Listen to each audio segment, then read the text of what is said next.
बिस्मिल्लाहिर्रहमानिर्रहीम, अस्सलामु अलैकुम, गुड मॉर्निंग, सुबह बखैर। मैं हूँ महवी शबीब। सिटी एट 10 में खुश आमदीद। इस उम्मीद और इस दुआ के साथ कि आपके दिन का आगाज़ बेहतरीन हुआ होगा और आप अपनी सेहत का बहुत ज़्यादा ख्याल रख रहे होंगे। सेहत है तो ज़िंदगी के तमाम मामला हम अच्छे से सर अंजाम दे सकते हैं, लेकिन फैसलाबाद में क्योंकि स्मोक के डेरे बरकरार हैं, जिसकी वजह से सेहत के मामला बड़े डिस्टर्ब दिखाई देते हैं। तो इसीलिए कोशिश ये करें कि अपनी सेहत का बहुत ज़्यादा ख्याल रखें। सेहत का ख्याल रखने के लिए छोटे छोटे से स्टेप लेने की ज़रूरत होती है। एक अच्छी सी मॉर्निंग वॉक के लिए जाएँ, ब्रेकफास्ट लाजमी करें। आपकी सेहत अच्छी होगी, आप अपने तमाम तर ज़िंदगी के काम जो हैं वो खुशसलूबी से सर अंजाम दे रहे होंगे। हम भी प्रोग्राम का बाकायदा आगाज़ करते हैं जी।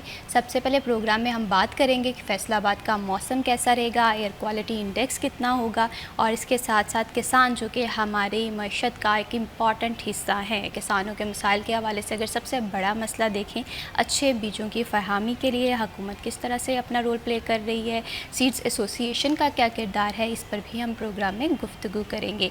आपकी ज़िंदगी के तमाम तर मसाइल जो हैं वो हमारी अवलिन तरजीह होते हैं। सब्ज़ियों के भाव ताव जानना बहुत ज़्यादा ज़रूरी होता है, क्योंकि जब आप मार्केट में निकलते हैं तो आपको पहले से अगर अंदाज़ा होगा कि सब्ज़ियाँ किस भाव बिक रही हैं, तो आपके लिए अपना बजट बनाना बड़ा आसान हो जाता है। और इसके साथ साथ सोने की जो कीमत है वो आसमान से बातें कर रही है। हर गुज़रते दिन के साथ हम देखते हैं कभी रेट जो है वो ज़्यादा दिखाई दे रहा होता है, कभी रिवर्स गियर में होता है। तो आज सोने के क्या रेट होंगे ये भी जानेंगे। आपकी सालगिरह हमारे लिए बड़ी इंपॉर्टेंट रहती है जी।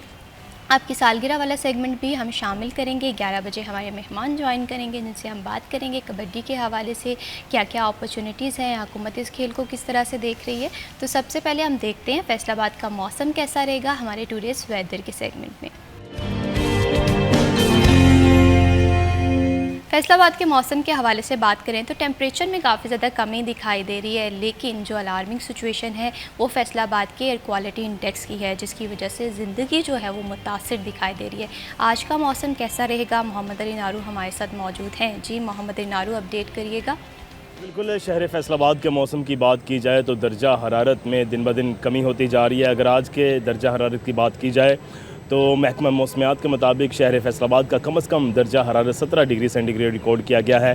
ज़्यादा से ज़्यादा दोपहर के औकात कार में 30 डिग्री सेंटीग्रेड तक जाने के इम्कानात हैं। हवा में नमी का तनासुब इस वक्त 75% है, जबकि हवाओं की रफ्तार ना होने के बराबर है। शहर फैसलाबाद में इस वक्त हवाएं साकिन हैं। ना सिर्फ शहर फैसलाबाद बल्कि इसके गिरदोनवा के अगर इलाकों की बात की जाए, तहसीलों की बात की जाए, चक जुमरा हो, तांदलियाँ वाला हो, जड़ा वाला हो, समंदरी हो, हर जगह ही मौसम की सूरत हाल है वो कमोबेश एक जैसी ही है। और दूसरी जानिब जो ख़तरनाक बात है वो ये कि फ़ज़ाई आलूदगी में तसलसल के साथ इजाफ़ा होता जा रहा है। जैसे जैसे दिन आगे बढ़ते जा रहे हैं सर्दी की जानिब से, वैसे ही जो मौसमी सूरत हाल है, बिलखसूस जो फ़ज़ाई आलूदगी है वो हर गुज़रते दिन के साथ बढ़ती जा रही है। और फिल वक्त भी अगर हवा में जो एयर क्वालिटी इंडेक्स है अगर देखा जाए तो 337 पॉइंट रिकॉर्ड किए गए हैं फिल वक्त, जो कि जैसे जैसे दिन गुजरेगा मज़ीद बढ़ने के इम्कानात ज़ाहिर किए जा रहे हैं। फ़ज़ाई आलूदगी हर गुज़रते दिन के साथ शहर फैसलाबाद में बढ़ती जा रही है। और दूसरी जानिब जो इसको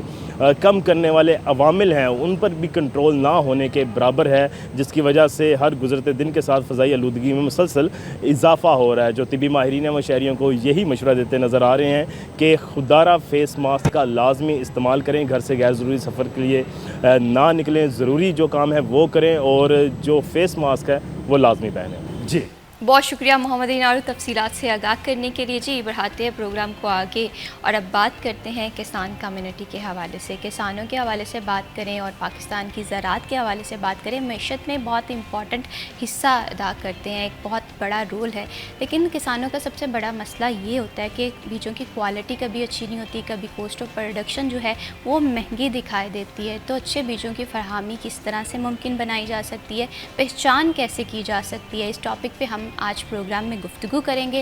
और इस टॉपिक पे गुफ्तगू करने के लिए जी हमें प्रोग्राम में ज्वाइन किया हमारे बड़ी ख़ास और इम्पॉर्टेंट गेस्ट हाजी गुलजार अहमद। आप सदर हैं फैसलाबाद सीड एसोसिएशन के, और इसके साथ साथ आप साबिक senior vice chairman seed association of Pakistan भी रह चुके हैं। किसान के हवाले से बात करें या बीज की अच्छी क्वालिटी किस तरह से किसानों तक फराहम की जा सकती है, बड़े इनके अच्छे इनिशिएटिव हैं। तो आइए खुशामदीद कहते हैं।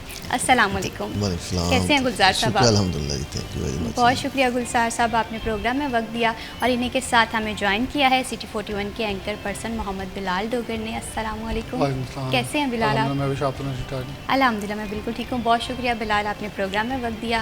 हाजी साहब, आपसे गुफ्तगू का आगाज़ करेंगे। अगर हम देखें पाकिस्तान की सीड्स इंडस्ट्री को, जाहिर सी बात है आपकी बड़ी एक्सपर्टीज़ हैं इस फील्ड में, तो आप पाकिस्तान की सीड इंडस्ट्री को इस वक्त कहाँ पर देख रहे हैं, मजमूई सूरत हाल क्या है? बिस्मिल्लाहिर्रहमानिर्रहीम। देखिए जी, सीड इंडस्ट्री जो है पाकिस्तान की, ये तकरीबन हमारे काम करती है क्रॉप सीड पे, वीट पे, कॉर्न पे, कॉटन पे। तो बाकी जो वेजिटेबल सीड्स हैं ये तकरीबन पहले ओपी वेजिटेबल का ज़माना होता था, जिसे हम आम उर्फ़ में देसी सीड बीज कहते हैं। तो अभी तकरीबन सारा सीड जो है ना वो हाइब्रिड पे चले गए। अब सारी वैरायटी हाइब्रिड तकरीबन हमें पूरे वर्ल्ड से इंपोर्ट करनी पड़ती है। कोई चीज़ कहाँ से, कोई चीज़ कहाँ से, तो वो इंपोर्ट करके हम लोग किसानों तक पहुँचाते हैं ताकि किसान को अच्छी से अच्छा सीड मिले और उसकी पैदावार अच्छी हो। बिल्कुल, अगर हमारा किसान खुशहाल होगा, हम देखेंगे कि हमारी ज़राअत खुशहाल होगी। और पाकिस्तान के हवाले से हम बात करते हैं जी, पाकिस्तान जो है एक ज़रई मुल्क है, और अगर हमें अपनी ये इमेज बरकरार रखनी है, मेंटेन रखनी है, तो हमें हमारे किसान को एम्पावर करना है। बिलाल, आपसे मैं सेम इसी सवाल पर इंसाइट चाहती हूँ। आप सीड इंडस्ट्री को कहाँ पर देखते हैं कि हम देख रहे हैं कि किसान को आज भी बीज जो है वो महंगा दिखाई देता है या मिलता है? अच्छा, जिद्दत के साथ हर इंडस्ट्री ने बदलाव लाया। पहले किसान अपना फसल का ही बीज खुद ही पैदा करता था, खुद ही उसे अलहदा करता था, लेकिन हमने देखा एटमॉस्फेयर, जिसे माहौलियाती तब्दीलियाँ कहते हैं, वो इतनी बदली, आपकी आबादी बढ़ी और आपको ज़रूरत पड़ी कि कम जगह पे ज़्यादा पैदावार लेनी है, फिर आप हाइब्रिड बीजेस के ऊपर गए। अच्छा, अब जो किसान अपना बीज सेव करता था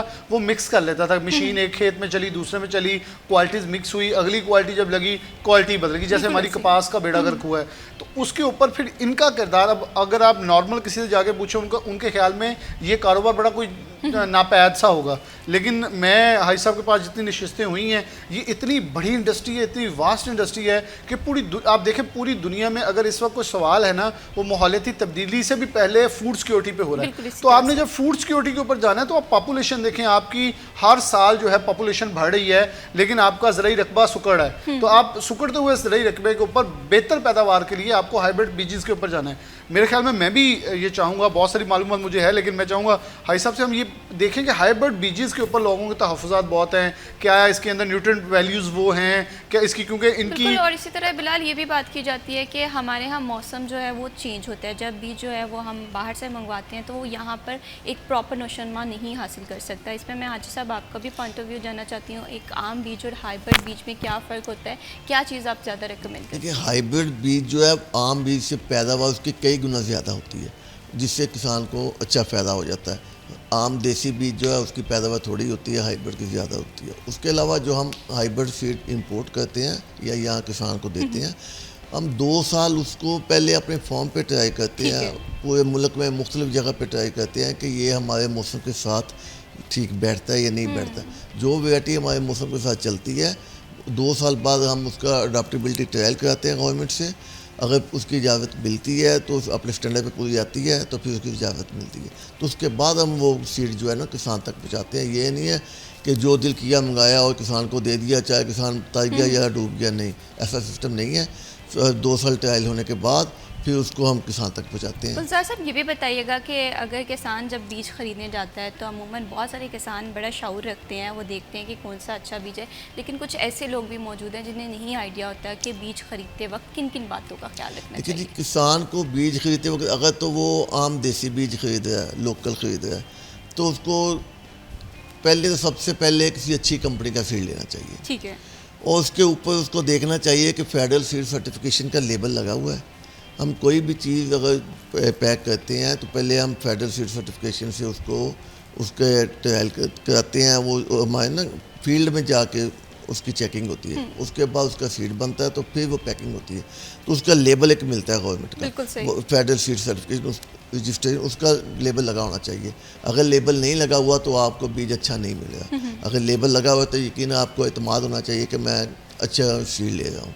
सही। तो सबसे पहले कंपनी देखनी चाहिए, उसके बाद फेडरल सीड का लेबल देखना चाहिए। सही, सर्टिफाइड बीज खरीदना बहुत सर्टिफाइड ज़्यादा लेना ज़रूरी चाहिए है किसानों के लिए, अगर आप चाहते हैं कि आपकी जो फसल की है पैदावार वो बढ़ जाए। फिलहाल यहाँ पर आपसे भी मैं ये जानना चाह रही हूँ, जैसे कि हम बात कर रहे थे कि गैर मियारी बीज जो हैं वो अभी भी मार्केट में मौजूद हैं, जो कि किसानों के लिए बड़ा मसला है। महंगे बीज खरीद लिए जाते हैं, फसल उस तरह से बावर नहीं हो पा रही होती, तो इसके लिए क्या इकदाम करने की ज़रूरत है? अच्छा, हाई साहब ने बहुत बार मदऊ किया, तो एक बार मैं वहाँ मौजूद था तो एक किसान बता रहा था सिंध का। अच्छा, हाई साहब को आप ये ना समझिएगा फैसलाबाद की हद तक, कि पाकिस्तान के सिंध के अंदर भी इनका बीज चलता है, और वो शख्स हैदराबाद का था, if I am not wrong.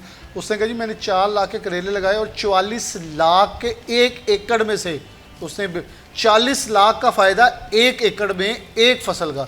हम तो यहाँ गंदम के पीछे पागल हो रहे हैं, हम गन्ने के पीछे पागल हो रहे हैं, हम तो मुख्तलिफ। और फिर इन्होंने वो लाल मिर्चें दिखाई को एक ही डंडी के ऊपर पता नहीं कितने 100 मिर्च लगी हुई थी।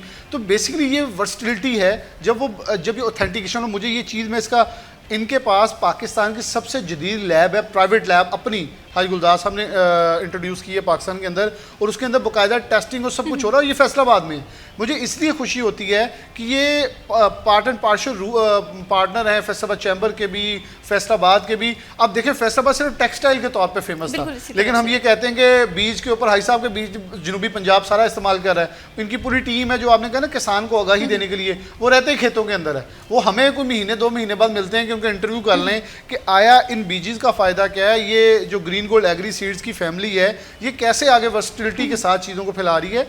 तो तोरिया, मैं कह रहा हूँ कद्दू, पता नहीं सारी जितनी भी सब्जी जात हैं उसकी गैर मौसमी, मौसमी तमाम बीजेस मौजूद हैं। फिर किचन गार्डनिंग के ऊपर बहुत सारा इनका एक्सपर्टीज़ है इनके, और फैसलाबाद के तमाम जितने स्कूल हैं वो वहाँ आते हैं चीज़ देखने के लिए। एक मेला होता है बाकायदा, मैं उसे मेला कहता हूँ, ये करवाते हैं जिसके अंदर ये जो किचन गार्डनिंग से प्रमोट करते हैं। और वहाँ मैंने बहुत सारे ऐसे लोग देखे वो बड़े मुतासिर होते हैं, और हम ये समझते हैं कि शायद किचन गार्डनिंग लोग नहीं कर रहे, बहुत बड़ी तादाद में हो रही है, लेकिन लोग अपने घरों के अंदर कर रहे हैं। उसे बहुत देखें ना, आप छोटे से गमले में एक मिर्च लगानी है और उसकी कितनी आपने आना है, और ऑर्गेनिक की तरफ आप जा रहे हैं, आपको गंदे पानी से बचेंगे। हाइब्रिड के अंदर फिर ये आप माहौलियाती जो तब्दीलियाँ हैं उसकी कैपेसिटी है, उसकी बढ़ोतरी है, वो बीमारियों से पाक है। बहुत सारी ऐसी चीज़ हैं जिसे हम बहुत सारी फ़िल्टर से गुजर के शफाफियत की तरफ आ रहे हैं। मेरे ख्याल में गवर्नमेंट को भी, अदारों को भी इनको सपोर्ट करना चाहिए ताकि हम मज़ीद साफ़ सुथरे और सेफ़ फूड की तरफ बढ़ सकें। बिल्कुल इसी तरह से बिलाल, अगर आज की भागती दौड़ती ज़िंदगी के हवाले से बात करें तो हम सब लोगों का एक ही बड़ा मसला है कि जी हमें फ़ूड जो है वो ऑर्गेनिक मिले,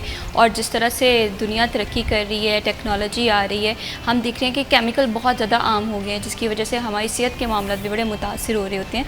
यहाँ पर हाजी गुलजार साहब, आपसे मैं ये जानना चाहती हूँ कि किसानों के हवाले से बात करें तो आपकी नज़र में बीज के हवाले से जब भी ख़रीदारी होती है या कभी भी नई फसल काश्त के हवाले से बात होती है, तो अक्सर किसान ये प्रैक्टिस करते हैं कि जो लास्ट ईयर का बीज बच जाता है वो कहीं ना कहीं यूटिलाइज़ कर रहे होते हैं। तो क्या ये कॉमन प्रैक्टिस ठीक है?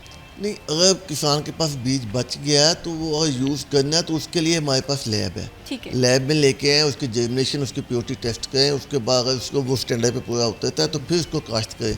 नहीं तो किसान का अपना नुकसान है कि खर्चा उसका उतना ही लगना है, मगर फसल उसकी 25% होगी तो वो फ़ायदा नहीं है। वो सीड कोई भी आप लैब में लेके आएँ, उसको टेस्ट करें, उसके बाद लगाएँ। उसके अलावा हमारा किसान जो है ना, वो मैं कहूँगा सुस्त हो गया है। वो कहता है कि मोटी मोटी फसलें लगाएं, कमाल लगाएं, 1 साल की फसल है अभी लगा दी, बस साल के नीचे बाजू दे के सो गए। नहीं, आपको तब्दीली लानी चाहिए। आप वेजिटेबल पे आएँ, ये कोई 2 महीने की फसल है, कोई 3 महीने की फसल है, आप साल में 5-6 फसलें ले सकते हैं और इसमें आपको अच्छा मुनाफा मिलता है। यही नहीं है कि फसल मंदी हो गई, सब्जी मंदी है तो मंदी किसान तो हमेशा यही कहते हैं कि बड़ी फसल में तो फिर भी मार्जिन बच जाता है, छोटी नहीं, छोटी फसल में ज़्यादा पैसे बचते हैं, बड़ी फसल में इतने पैसे नहीं बचते। आप कमाद लगा लिया, अब कटाई का टाइम आ गया कमाद का, अगर मिल नहीं चली तो आपका कमाद खड़ा है, आप एशियाना के मिल वाले कब कमाद लेंगे? गंदम की बुआई नहीं कर सकते। हाँ, गंदम की बुआई लेट हो जाएगी।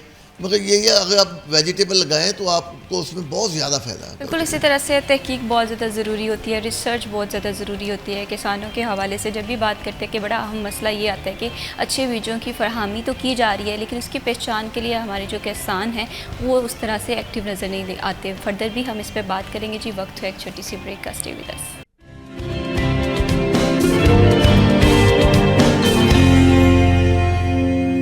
Welcome back. आप देख रहे हैं सिटी एट 10 और हम बात कर रहे हैं किसान के हवाले से। जो किसान है वो खुशगवार ज़िंदगी जी सकता है, अपनी फसलें और ज़रात को एम्पावर कर सकता है, लेकिन उसके लिए अच्छे बीज की फराहमी बहुत ज़्यादा ज़रूरी है। लेकिन अक्सर औक़ात हमारे जो किसान कम्युनिटी है वो भी बहुत सारी गलतियाँ कर देती है। हाजी गुलजार साहब, जैसे कि एक कॉमन प्रैक्टिस मैं ये देखती हूँ कि हमारे यहाँ एक फ़सल अगर काश्त की जाती है तो सब लोग देखो देखी उसी फसल के पीछे जो है वो काश्त करना शुरू कर देते हैं। फॉर एग्ज़ाम्पल हमने देखा कि सब्ज़ियों के साथ जो मामला हुए और इसी तरह से दीगर फसलों के साथ, तो इस चीज़ के हवाले से भी मुझे लगता है कि ये इशू एड्रेस करने की बहुत ज़्यादा ज़रूरत है ताकि बाकी फसलों को भी उतनी इंपॉर्टेंस मिल सके। किसान को जो है ना एक दूसरे के पीछे नहीं चलना चाहिए। किसान को किसी ना किसी अच्छे बंदे से मशवरा लेना चाहिए। हमारे पास एक्सपर्ट हैं, आए हमारे से मशवरा लें, उसके बाद आप कोई अच्छी चीज़ काश्त करें जिससे आपको ज़्यादा से ज़्यादा प्रॉफिट हासिल हो सके। अभी मैं आपको बताता हूँ कि अभी अगर आज भी किसी ने देखना हो तो ये पेंसिल के पास तरासी पुली है, वहाँ एक किसान ने 6 कनाल पे करेला लगाया हुआ है, 6 कनाल पे सही। और उसको 1 महीना हो गया उसकी चुनाई करते हुए, एक दिन छोड़ के एक दिन चुनाई करता है। कम अज़ कम 75-80 हज़ार रुपया डेली उसको मिल रहा है। उसके 10 लाख से ज़्यादा पैसे, काफ़ी पैसे उसको अब तक बच चुके हैं। किसान बड़ा खुश है। 6 कनाल 1 एकड़ भी नहीं बनता, उसका खर्चा भी इतना नहीं है, मगर उसको प्रॉफिट आया। मगर क्यों? उसने दूसरी चीज़ों से हट के कोई चीज़ लगाई है, आउट ऑफ सीज़न पे उसने करेला लगाया, उसको पैसे बचे हैं। किसान को एक दूसरे के पीछे नहीं चलना चाहिए कि जो ये चीज़ सबने लगाई तो मैंने भी यही लगानी। जब वो उसकी फसल आती है फिर वो मंदी हो जाती है, फिर किसान देखता है मेरा तो खर्चा भी पूरा नहीं हुआ। इसको इसलिए किसान को दूसरी देख के ना कि एक चीज़ ये किसान बाकी क्या लगाया, मैंने ये नहीं लगानी, मैंने इसे हट के लगानी है, हट के चीज़ लगानी चाहिए और अच्छी से अच्छी लगानी चाहिए। बिल्कुल इसी तरह से अगर हम कंसल्ट कर लेंगे, रिसर्च कर लेंगे तो बिलाल ये मसला हमें उस तरह से नहीं दिखाई देगा। लेकिन मैं देखती हूँ अब विंटर की क्रॉप्स आ जाएं, हमारी समर की क्रॉप्स आ जाएं, अमूमन ये प्रैक्टिस बड़ी कॉमन होती जा रही है। आप इस चीज़ को किस तरह से देख रही हैं? अच्छा, अमूमन ये हमारे ने जो आपने आगाज़ में सवाल किया बिल्कुल सही है। हम भेड़ चाल के आदी हैं। आपको मैं सिर्फ ये नहीं कह रहा, आपको मैं सिर्फ एक कह रहा हूँ कि पाकिस्तान में आजकल एक गाड़ी चल रही है और उसके ऊपर 6 लाख ओन चल रहा है, बाकी रुल रही हैं। और आप यकीन मानिएगा इससे पहले एक गाड़ी आजकल मार्केट के अंदर रीसेल में 0 हो चुकी है, उस गाड़ी का इससे भी बुरा हाल था। सेम यही हम भेड़ चाल के आदी हैं। अभी एक दो ऐप्स कोलैप्स की हैं तांदलियावाला के अंदर। एक ने 1,80,00,000 करोड़ का अदाद शुमार के मुताबिक घपला किया और एक ने वो इससे भी ज़्यादा। तो ये क्या है? ये बेसिकली वो ना वो कहते छक्के मारन की सानू आदत है कि छक्का लग गया। अच्छा वो क्या होता है, मैं आपको ये भी हल्फन कहता हूँ, आपकी किराने की दुकान अच्छी चल रही है ना, मोहल्ले वालों ने देखा अच्छी चली है, नाल तो भी खोल लेना। बिल्कुल ऐसे ही। रिस्क जो है ना अल्लाह ने आपको मुतय्यन किया है। ये मेरे रब की बंदर बांट है जिसके ऊपर राजी हो जाए। जो राजी है उसको ज़्यादा मिलता है, जो नहीं राजी और राजिदा ही नहीं। मैं थोड़े दिन पहले प्रोग्राम कर रहा था तो उसके अंदर ये थोड़ा टॉपिक सेट के, लेकिन बताने वाली बात है आवाम के लिए, इससे रेलिवेंट है। उसने कहा जी मेरी प्रॉपर्टी का काम है, 1.5 लाख का गुजारा नहीं होता। मैं कहा मेरे हल्फन कहता हूँ लाख से कम तनख्वाह है लेकिन मेरा गुजारा हो रहा है। शुक्र करना सीखो। तुम टैक्स भी नहीं दे रहे, मैं टैक्स भी दे रहा हूँ। क्यों? वजह यह है कि हम आदी हैं कि हाय लुटे गए, मार गए। वो फिर वही वाला शेर आएगा कि वो जो मैं बोलता होता हूँ कि ये जो हालातों का रोना रोने वाले हैं ना, ये कभी कुछ नहीं कर सकते। जो उगने वाला है ना, पत्थरों का सीना फाड़ के उग जाता है, वो ये नहीं वो पौधा देखता है कि मुझे बीज मिला है, वो तो पानी का एक कतरा बूंद पड़ी है, उसे वहाँ से थोड़ी सी कली लगी और वहाँ से वो उठ गया। ये है बेसिकली कुदरत। कुदरत के ऊपर आप यकीन रखें और आप ये देखें कि अपना थोड़ा सा अकल लगाएं कि 1 एकड़ बेची, कनाल बेची, पुत्र बाहर भेजता, पुत्र कमा के आएगा। ये जो आपके पास माँ हम कहते हैं, हम पंजाबी से माँ कहते हैं अपनी ज़मीन को। तो आपने देखा कि सैलाब आया तो एक औरत का इंटरव्यू मैं कर रहा था, बड़ा वायरल हुआ। उसने कहा मेरी भुई रुड़ गई। ये भुई जो है ना, भुई ये सब कुछ है।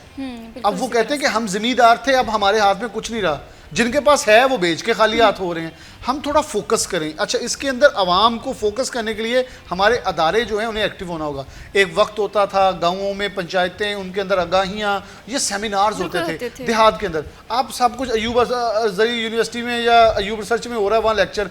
किसान के पास क्यों नहीं जा रहे हैं? किसान के पास जाएँ, उसे इंटीमेट करें कि आपके पास ज़मीन है, सबसे बड़ी इंडस्ट्री आपके पास है, आप इसके ऊपर वो बोएं जो इस वक्त आपकी डिमांड है मार्केट में। अब किसान को थोड़ा सा स्मार्ट होना होगा। किसान क्या करता है? किसान को मार दिया है कर्जों ने, किसान को मार दिया है पैसों ने। पैसे कैसे? जो आड़ती है उसके पास तो वो मकरूज है, आड़ते के अंदर तू बीच वक्त तक गंदम पा दे, वो बेचारा पा देता। अब वो गंदम उसको देनी है, उसे प्रॉफिट आना है, वो बेसिकली अपनी ज़मीन पे किराएदार बन के रह गया।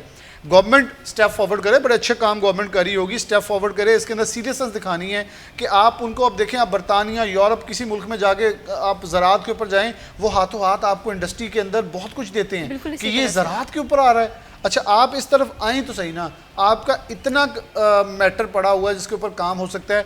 हम अमूमन कहते हैं थोड़ा इससे मंसूब हमारा लाइफ स्टॉक भी है, हम कहते हैं कि लाइफ स्टॉक के अंदर दूध 2 नंबर आ रहा है, दूध 2 नंबर नहीं आ गया।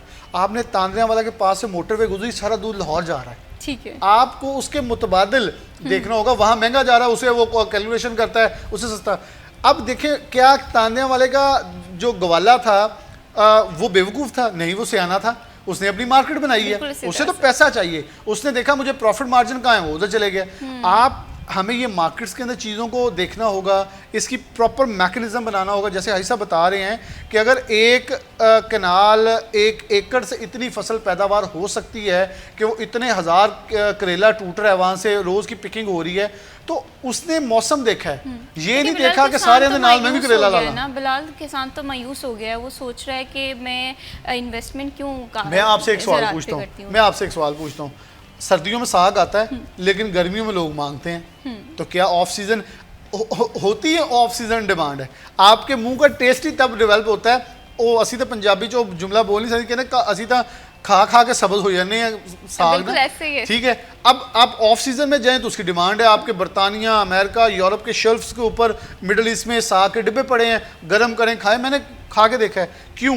डिमांड है। आप क्यों नहीं उसकी वैल्यू एडिशन के अंदर जा रहे? हम क्या यहाँ से पैक करके नहीं भेज सकते? पूरी दुनिया में हमारी सब्जी बिक रही है, सब कुछ हो रहा है, वैल्यू एडिशन के ऊपर जाना होगा। हम वहाँ से सीड मंगवा रहे हैं, हम इसकी क्यों अगली, अब हाई साहब भी कह सकते हैं मैं सीड बेचना है, बिकी जाए। इन्होंने क्यों लैब बनाई? और वो लैब बाकी लोगों के लिए भी है कि आप अपना बीज टेस्ट करवा लें। अब वे बेसिकली आपको मॉडर्नाइजेशन, और इनके खासतौर पे जो साहिबजादे नुमान भाई हैं वो बहुत ज़्यादा इस मामले में कनाडा जा रहे हैं, कभी इटली पहुंचे हुए हैं, कभी किस।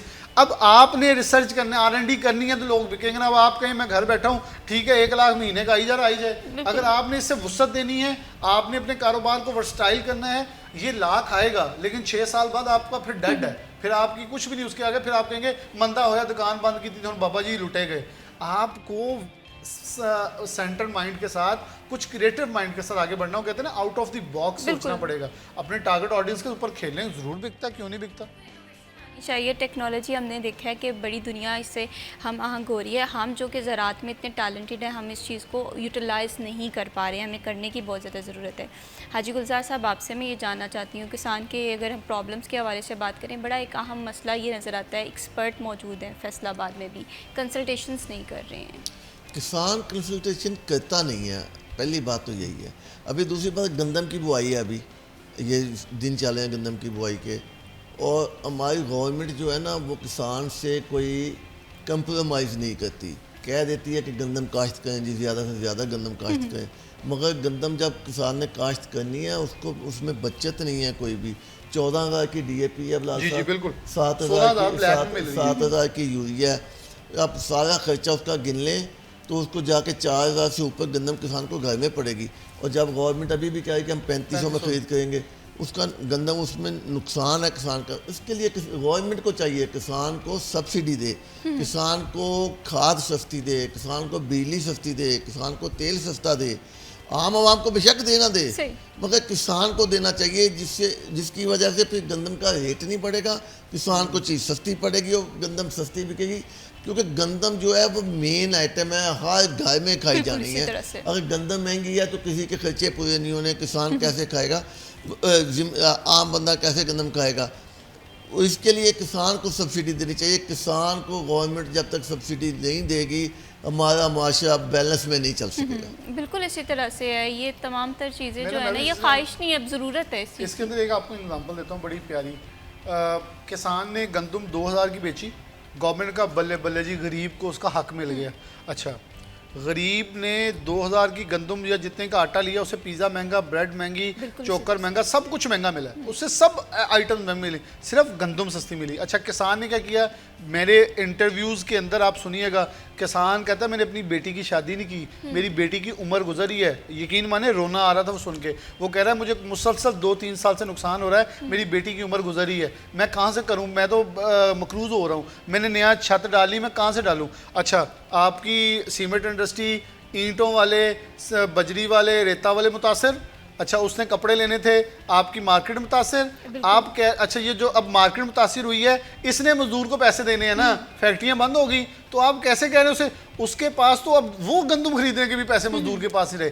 प्रॉब्लम है आप चेन डिस्टर्ब ना करें। आप समझते हैं, अच्छा गवर्नमेंट पता क्या करती है, गवर्नमेंट्स पूरी दुनिया में क्या करती हैं, वो किसान से 3000 या 3500 की गंदम खरीदती, आवाम को 2000 की दे देती। वो जो पैसा किसान का था वो उसने घर में नहीं रखना, या उसने फसल पे लगाना है, या उसने बच्चों की शादी पे लगाना है, या मार्केट में लगाना है। वो सर्कुलेशन मनी घूम रहा है, सरकार ने जो सब्सिडी देनी है पैसा घूम रहा है, वो किसान कहाँ जाके बाहर मनी लॉन्ड्रिंग कर रहा है, बेचारा वहां से निकल पा रहा है। किसान के पास पैसा आएगा तो सर्कल चल नहीं तो नहीं। अच्छा दूसरी बात आप ये देखें कि गंदम तो जो सस्ती बिक गई, आटा सस्ता बिक गया, मगर उसके अलावा जो गंदम से चीजें बनती हैं, बेकरी के सामान बनता है, आप बताएं कोई चीज आपको सस्ती मिली है? महंगी हुई है। किसी बेकरी वाले ने कोई चीज सस्ती नहीं की। आज सब जो नजला गया वो किसान पे गया। बिल्कुल इसी तरह से बाय प्रोडक्ट्स भी हमें महंगी दिखाई देती है, लेकिन किसान जो है वो हमें खुशहाल नहीं नज़र आ रहा है। फर्दर भी हम अच्छे बीजों की फराहमी के हवाले से बात करेंगे। जी वक्त हुआ एक छोटी सी ब्रेक का, स्टे विद अस।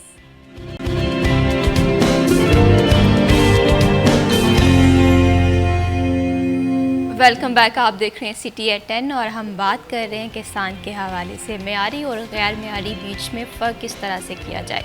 और आज के दौर के हवाले से बात करें, बड़ी कॉमन से इश्यूज़ हम देख रहे हैं कि क्लाइमेट चेंज आ गया है, जिसकी वजह से हमारी ज़िंदगियां भी मुतासिर हो रही हैं, किसान की फसल भी मुतासिर हो रही है, हमारे जो बीज हैं इनकी डिमांड में भी फ़र्क आ रहा है। इसमें मैं हाजी गुलजार अहमद साहब आपसे मैं ये जानना चाहती हूँ, क्लाइमेट चेंज ये कोई एक मुल्क का इशू नहीं है, तमाम तर लोग इस इशू से वाबस्ता हैं, तो इसमें ज़रात में भी हमने देखा है काफ़ी तब्दीलियाँ आई हैं, हमारे मौसम बड़े स्वेयर हो गए हैं, तो बीजों की फरहमी के हवाले से भी कोई तब्दीली आई है, रिक्वायरमेंट्स के हवाले से भी कोई चेंज आया है?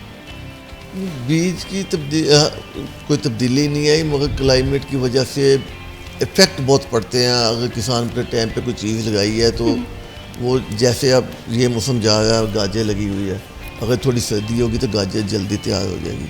अगर गर्मी दोबारा बीच में आ जाती है तो फिर वो गाजर तैयार नहीं होती। ठीक है। किसान उससे परेशान हो जाता है कि जी वो समझता है कि मेरा बीज अच्छा नहीं है, उसको बीज अच्छा नहीं मिला। मगर जब कोई बीज अच्छा होता है, क्लाइमेट चेंज की वजह से वो फसल मुकम्मल अच्छी तरह हो नहीं पाती, तो ये प्रॉब्लम हमें आजकल फेस करने पड़ रहे हैं। ठीक है। तो दूसरी ये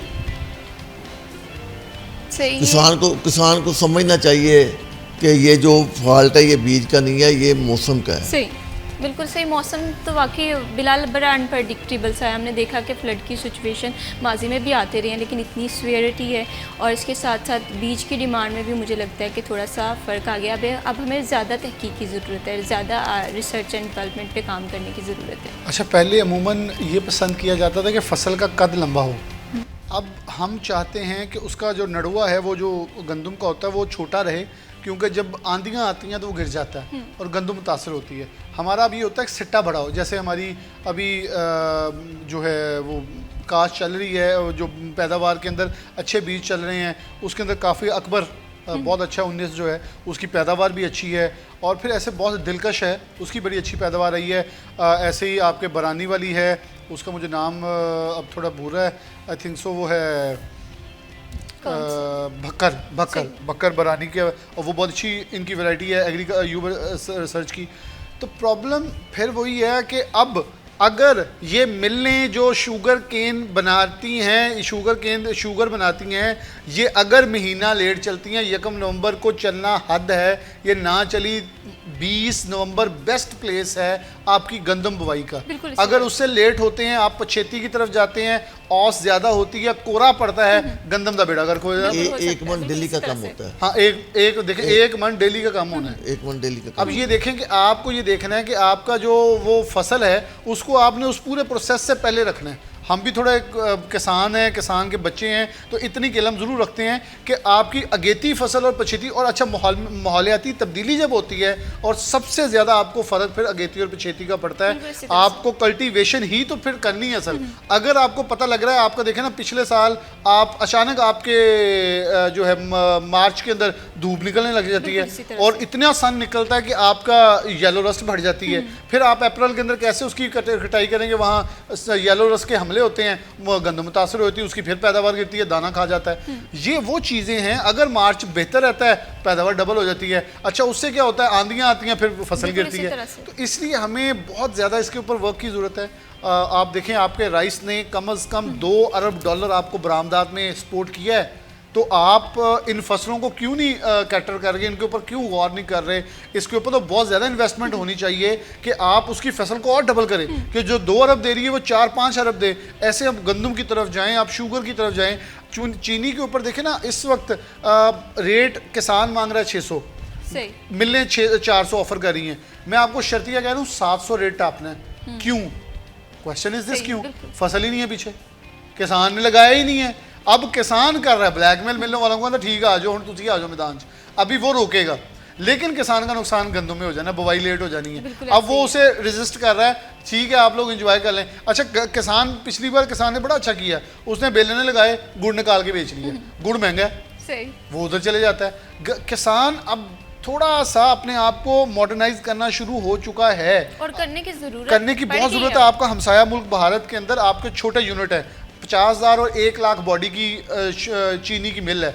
आपके मुल्क में 8 लाख से छोटी मिल ही कोई नहीं है। आप दें 50,000 लाख वाली, देखें ना, फॉर एग्जाम्पल हाजी साहब वुसत रखते हैं, 4-5 देहात के दरमियान में आप इन्हें लाइसेंस दे दें, आप वहाँ यहाँ मिल लगा लेंगे। वो देहात वाले आगे इन्हें गन्ना देंगे, ये टाइमली उन्हें पे भी करें, चीनी भी बेचें। चीनी तो एक बहुत छोटा प्रोडक्ट है, बेसिकली बाय प्रोडक्ट्स महंगी बिक रही है। एंटरप्रेन्योरशिप की तरफ उस तरह से हम नहीं आ रहे जी हाजी साहब। दूसरी बात ये है कि कमाद जो है ना हमारे सारे जनूबी पंजाब में चला गया, बिल्कुल। हालांकि जनूबी पंजाब जो है हमारा कॉटन का इलाका था, बेहतरीन दुनिया की कॉटन जनूबी पंजाब में होती थी, जहाँ पे सारा कमाद चला। कमाद ने जाके हमारी कॉटन ख़त्म कर दी, जिसकी वजह से हमें कॉटन की बेल यहाँ कम होती है, कॉटन इंपोर्ट करनी पड़ती है। हालांकि इस चीज़ पे भी गवर्नमेंट को ध्यान करना चाहिए कि जो इलाका कॉटन का, सबसे पहले कॉटन को प्रेफरेंस देनी चाहिए कि कॉटन होगी तो मुल्क की एक्सपोर्ट बढ़ेगी, नहीं होगी तो एक्सपोर्ट कम होगी, फिर कॉटन इंपोर्ट करके काम करना पड़ेगा। मगर यही ध्यान नहीं दिया गया, और जो है शुगर मिलने जाके वो कॉटन एरिया में लग गई, और किसान ने वहाँ कमाल शुरू कर दिया, और जिसकी वजह से अब हमारे कॉटन बहुत कम हो गई है। बिल्कुल, क्रॉप जोनिंग के हवाले से काम नहीं हो रहा है। हाजी गुलजार साहब, आप तो इस हवाले से किस तरह से देखते हैं कि अगर हमारा किसान अवेयर होगा तब हम इस सेक्टर में तरक्की कर पाएंगे? नो डाउट हम ज़रूरी मुल्क हैं, लेकिन हमारा किसान अभी भी अवेयर नहीं है, उसे नहीं पता कैसे लड़ना है इन सारी तब्दीलियों से। यही बात हम पहले भी कह चुके हैं कि किसान को मशवरा ले लेना चाहिए किसी एक्सपर्ट से कि मैं क्या काश्त करूँ। अवेयरनेस होगी तो फिर कोई अच्छी चीज़ काश्त करेगा, उसको अच्छा मुनाफा मिल सकेगा। जब अगर भेड़ चाल में चलेगा तो किसान को मुनाफा नहीं मिलेगा, किसान उल्टा नुकसान में जाएगा। अभी गंदम लगाएगा तो गवर्नमेंट तो कहती है गंदम लगाएं, हम भी कहते हैं गंदम लगाएं जी, फसल बढ़ाएं, मगर उसके साथ में नुकसान उठाएं। जब तक आपको अच्छे पैसे नहीं मिलेंगे, आपको चीज़ें सस्ती नहीं मिलेंगी, खाद नहीं मिलेगी और दूसरी नहीं मिलेगा वामल, तो आप गंदम में पैसा कमा नहीं सकते, नुकसान में जाएंगे। इसके किसान को मैं तो ये कहता हूँ बड़ी फसलें छोड़ के किसान को छोटी फसलों पे आनी चाहिए, मुख्तलिफ छोटी फसलें आप लगाएं। ज़रूरत पड़ी है अब किसान को, अगर वक्त रहते हुए नहीं सोचेंगे तो हमारी जो ज़राअत है वो आने वाले दिनों में क्राइसिस का शिकार हो सकती है। फर्दर भी हम बात करेंगे ज़राअत के हवाले से। वक्त हुआ जी एक छोटी सी ब्रेक का, स्टे विद अस।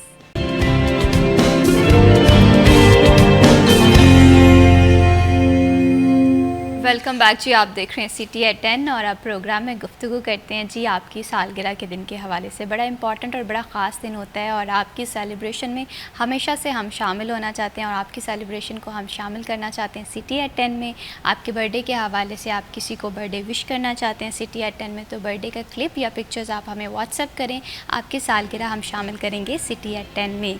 आज जो है हरम आसिफ अपनी सालगिरह मना रही हैं। हरम आसिफ को wishing you a very very happy birthday. तो देखते हैं ये क्लिप। प्रोग्राम को आगे और ब्रेक पे जाने से पहले हम बात कर रहे थे किसान को खुशहाल करने के हवाले से।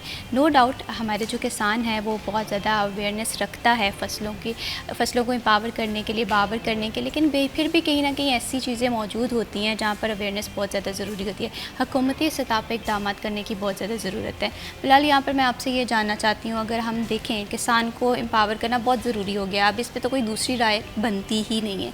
हुकूमती सतह की पॉलिसीज़ को आप किस तरह से देख रहे हैं? बीज की अच्छी फरहमी के हवाले से हो, किसान को सब्सिडी देने के हवाले से हो। अच्छा, पॉलिसी को बड़ा गौर से देखना चाहिए। आप किसान को पहले माफिया कहते हैं, फिर 15 एकड़ से बड़े किसान को ट्रैक्टर देते हैं। आप ये क्यों नहीं देखते, ये वज़ीर पंजाब मरीम नवाज साहिबा के हवाले से मैं कह रहा हूँ, आप ये क्यों नहीं देखते कि आपके पाकिस्तान में 8 एकड़ का काश्तकार जो है वो 90% से ज़्यादा है, सिर्फ 5% के किसान को ट्रैक्टर दे रहे हैं। मैंने फिर किसान से पूछा कि ट्रैक्टर मिल रहे हैं, वो कहते सानू इजाजत दो सड़कों के नाल जी कच्ची था वो वाली है, क्योंकि असं तो अपनी ज़मीन कुछ नहीं बीजना चाहते। वो कह रहे हैं यहाँ से बचत कुछ नहीं, हमने ये ट्रैक्टर लेके करना। और आपको मैं हल्फन कह रहा हूँ, आप चेक कर लें जाके जितने ट्रैक्टर मिले सारे प्राइवेट मार्केट में बिके हुए हैं। तो ये क्या, ये तमाशा नहीं है? आप गवर्नमेंट की इतनी बड़ी सब्सिडाइज मार्केट देते हैं, 15 लाख वाला ट्रैक्टर आप पहले 24 का करते हैं, फिर तो 10 लाख रुपये का डिस्काउंट देते हैं। केड़ा तमाशा है? हम भी उसी फील्ड से व्यवस्था है, हमें बहुत कुछ पता है कि क्या क्या ड्रामे यहाँ चाहे जा रहे हैं। आप ग्रीन इनिशिएटिव करते हैं, आप 19,000 पेट्रोल मोटरसाइकिल दे देते हैं, 1,000 स्कूटियाँ दे देते हैं। चीज़ों को हमें, वो कहते हैं ना, वादे वही दावे नहीं, हकीकत में मबनी चीज़ें करनी पड़ेंगी, फिर होगा। आप दिखावा नहीं कर सकते और दिखावे की हद तक आप कामयाब नहीं हो सकते। अब जैसे स्मोक गन्स बहुत ज़्यादा ज़ुबानें ज़द-ए-आम चल रही हैं, क्या 12,000 लीटर एक गन वो पानी कर रही है डिस्पोज ऑफ, जो स्प्रिंकलिंग कर रही है, और उसके मुतबादिल आप रिएक्शन उसका देखें कि हमें मिल क्या रहा है। आप बिल्कुल ये करें, ये बनता है करना, लेकिन मैं कहता हूँ इसकी मुनज़्ज़म चीज़ों की पॉलिसी साजी के अंदर कुछ बेहतरी लेके आएँ। जैसे मुझे बड़ा अच्छा लगा एक काम इन्होंने किया फैसलाबाद में, वो मीटर्स लगाए AQI वाले। उस्मान अजहर जो डिप्टी डायरेक्टर, उन्होंने बताया कि हमें ये ख़तरा था कि फैक्ट्रीज फैसलाबाद के अंदर स्मोक का बायस बन रही है। पता ये चला कि जो कूड़ा करकट है उससे बन रही है। फिर FWMC को ये इंस्ट्रक्शन दी गई कि पानी का छिड़काव करके सफाई करें, उससे बेहतर हुई फिजा। अब 2 रोज़ से आप देखें आपकी धूप बेहतर है और स्मोक कम है। आपने हिफाजती इकदाम से ही बचाव करना है। आप जिन्ना मर्जी पानी छिड़को लो, जरा रब वालों मीह पैना उन्हें करना बचा। अब हमें बहुत मुनज़्ज़म अंदाज में, अब डिप्टी कमिश्नर ने एक अच्छा काम किया कि कमालपुर इंटरचेंज के ऊपर विक्स पासिंग लगा दी है कि यहाँ गाड़ी चेक होनी है, पास भी यहाँ होगी, वो गाड़ी अंदर नहीं आनी जब तक उसका टेस्ट नहीं होगा या इसे चेक नहीं किया जाएगा। तो आप उसे बाईपास पे छोड़ दें, आपका शहर सारा सराउंडिंग बच गई। तो यही स्टेप्स हैं छोटे छोटे। कहते हैं इंसान को अल्लाह ने अकल और दनिस्त व फहम फरासत दी है, जो उसके मुताबिक फैसला करता है वो कामयाब होता है, जो उस डब्बे को बंद रखता है वो नाकाम होता है। क़यामत दिन साहब तो उस अकल का भी देना जितना ना इस्तेमाल किया, इस्तेमाल कर लें तो बेहतर अंदाज में चीज़ें भी आगे चल जाएंगी, वो फ़ायदा भी हो जाएगा। बिल्कुल सही कह रहे हैं आप बिलाल कि हमें चीज़ें जो है ना वो टाइमली पहचान करने की बहुत ज़्यादा ज़रूरत है। हम अक्सर कह देते हैं कि पॉलिसीज़ मुरतब तो करा ली जाती हैं, लेकिन वक्त रहते उन पॉलिसीज़ को इम्प्लीमेंट करना ये बहुत ज़्यादा ज़रूरी है। स्मोक के साथ भी यही होता है, हम देख रहे हैं कि अब बड़ी अच्छी कार्रवाई। मतलब मैं आपको कह रहा हूँ कि मरीम औरंगज़ेब से पहले जो मिनिस्टर यहाँ थे पिछली गवर्नमेंट के अंदर, तो वो कह रहे थे मैंने तो खुडे लैंड लाया ये माहौलियात की वजारत दे के, लेकिन मरीम औरंगज़ेब ने वो करके दिखाया कि इसके अंदर काम हो सकता है। आपने एकदम आते हैं ना, गाड़ियाँ चेक करने वाले इंस्ट्रूमेंट्स लेके आए, महंगे इंस्ट्रूमेंट्स हैं, लेकिन लेके आए मोटरवे से गाड़ी उतरे चेक करते हैं, सिलेंसर में लगा के चेक सही है या नहीं है।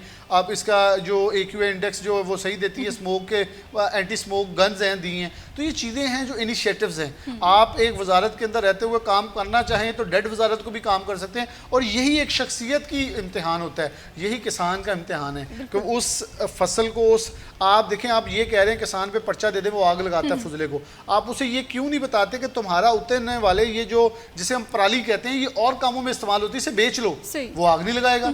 आप उसे बताएं कि इस जो तुम्हारी ज़मीन है ये हार्ड होती है आग लगाने से, इसे ख़राब, तुम्हें 2 से 3 फसलों के बाद फिर इसे लेज़र लेवलर या ग्राउंडेड जो हल हैं वो फेरने पड़ते हैं ताकि दोबारा एक ज़मीन ठीक हो सके। तो ये उसे गाइड करना है, पर्चा देना हल नहीं है, उसे आगाह करना, उसे बताना हल है। बिल्कुल इसी तरह से गाइडलाइन बहुत ज़्यादा ज़रूरी है। हाजी गुलजार साहब, आपसे मैं ये जानना चाहती हूँ, हुकूमती सतह की पॉलिसीज़ हम देखते हैं कि कहीं ना कहीं लूप होल रह जाते हैं, जिसकी वजह से इम्प्लीमेंटेशन अगर कर भी दी जाती है उसका खातिर ख़्वाह नताइज जो है हमें नहीं मिल रहे होते। तो किन किन चीज़ों की ज़रूरत है, किन किन रिफॉर्म? ग्रीन इनिशिएटिव के हवाले से ना मैं ये बात करूँगा कि देखें, दुनिया में आप कहीं भी देख लें कि आबादी बढ़ती है तो बिल्डिंगें ऊपर को जाती हैं। हमारी आबादी बढ़ रही है और जो हमारे खेत थे, जो जहाँ से हमें माहौल अच्छा मिलना था, दरख्त लगे हुए थे, फसलें होनी थी, वो सारे ख़त्म होते जा रहे हैं। फैसलाबाद से चल जाएँ, साहिवाल तक चल जाएँ, दूर दूर तक चले, सारी कॉलोनियाँ बन गई। ये किसने बनाने दी और क्यों बनी?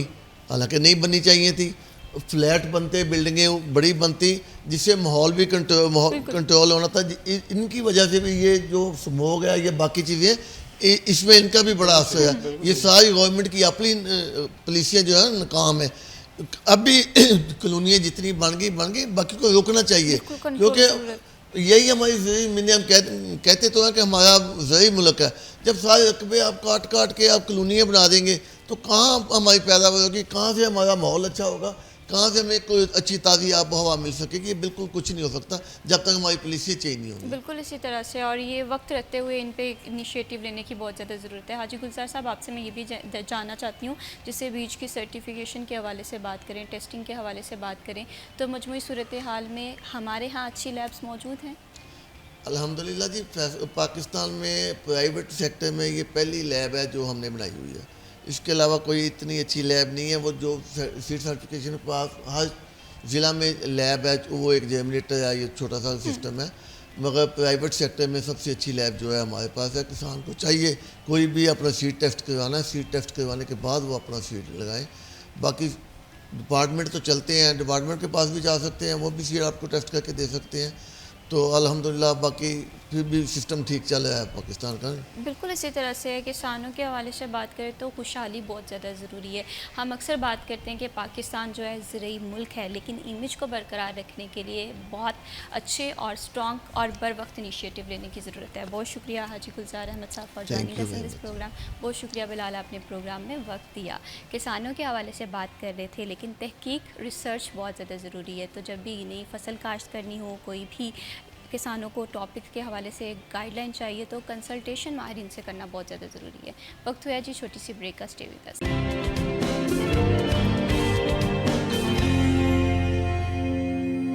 वेलकम बैक जी, आप देख रहे हैं सिटी एट 10 और बढ़ाते हैं प्रोग्राम को आगे और बात करते हैं पंजाब की पहचान एक ऐसे खेल की जिससे हमारी मिट्टी की खुशबू आती है। जी हाँ, मैं बात कर रही हूँ कबड्डी के खेल की। ये खेल देहात से शुरू हुआ था, लेकिन इसकी पॉपुलैरिटी, इसकी जो मशहूर है या ये मारूफ खेल बनता बनता अब बैनुल-अक़वामी सतह पे भी काफ़ी ज़्यादा मशहूर हो रहा है। और ऐसे में पाकिस्तान के जो प्लेयर हैं, पाकिस्तान के जो कोच हैं, वो बड़े टैलेंटेड हैं, पूरी दुनिया में अपने जोश, अपने जज्बे से जाने और पहचाने जाते हैं। आज हमें प्रोग्राम में ज्वाइन किया है जी तैयब गिलानी साहब ने। आप इंटरनेशनल कबड्डी प्लेयर भी हैं, कमेंटेटर भी हैं, कबड्डी कोच भी हैं। अगर हम इनकी काबिलियत के हवाले से बात करें, इनकी क्वालिटीज़ के हवाले से बात करें तो बड़ी खूबसूरत कमेंट्री करते हैं। वो कमेंट्री, वो अल्फाज जो इंसान के दिल को कनेक्ट कर रहे होते हैं। और कबड्डी जैसा खेल हो और इसमें अच्छी कमेंट्री मिल जाए तो वाही क्या ही बात है। आइए खुशामदीद करते हैं। अस्सलाम वालेकुम। वालेकुम अस्सलाम। कैसे हैं तैयब साहब आप? अल्हम्दुलिल्लाह, अल्लाह का शुक्र है, बिल्कुल ठीक बहुत ठाक। शुक्रिया, आपने प्रोग्राम में वक्त निकाला। प्रोग्राम में आपसे बड़ी गुफ्तगू दिलचस्प रहेगी और इन्हीं के साथ हमें ज्वाइन किया है पाकिस्तान कबड्डी नेशनल टीम के कैप्टन कलीमुल्लाह जट ने। आपके पास जो टाइटल है वो है स्पीड स्टार ऑफ पाकिस्तान। बहुत ही काबिल हैं, बहुत ही पुरजोश हैं। सबसे ज़्यादा पॉइंट स्कोरिंग में भी आप हमेशा से सर फहरिस्त रहे हैं। न्यूजीलैंड, इंग्लैंड और इसके साथ साथ मुतअद्दिद इंटरनेशनल कंट्रीज़ में आपने विज़िट्स किए हैं और पाकिस्तान का नाम रोशन किया है। खुशामदीद कहते हैं। अस्सलाम वालेकुम। वालेकुम अस्सलाम। कैसे हैं कलीमुल्लाह? अल्हम्दुलिल्लाह। बहुत शुक्रिया, आपने प्रोग्राम में वक्त निकाला। सबसे पहले मैं सर आपसे गुफ्तगू का आगाज़ करना चाहती हूँ।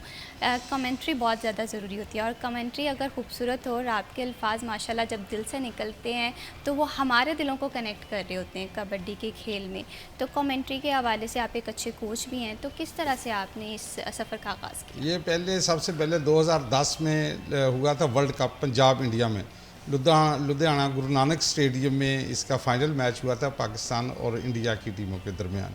तो बहुत ही दिलचस्प मैच था। उसकी लाइव कमेंट्री मैंने पहली दफ़ा उधर की थी लुधियाना में। सही। और उसके बाद फिर मुझे वर्ल्ड वाइड सारे कॉन्टैक्ट मिले, इंग्लैंड का, कनाडा का, रशिया का, और 20 से 22 ममालिक में मैं इस सिलसिले में गया हूँ।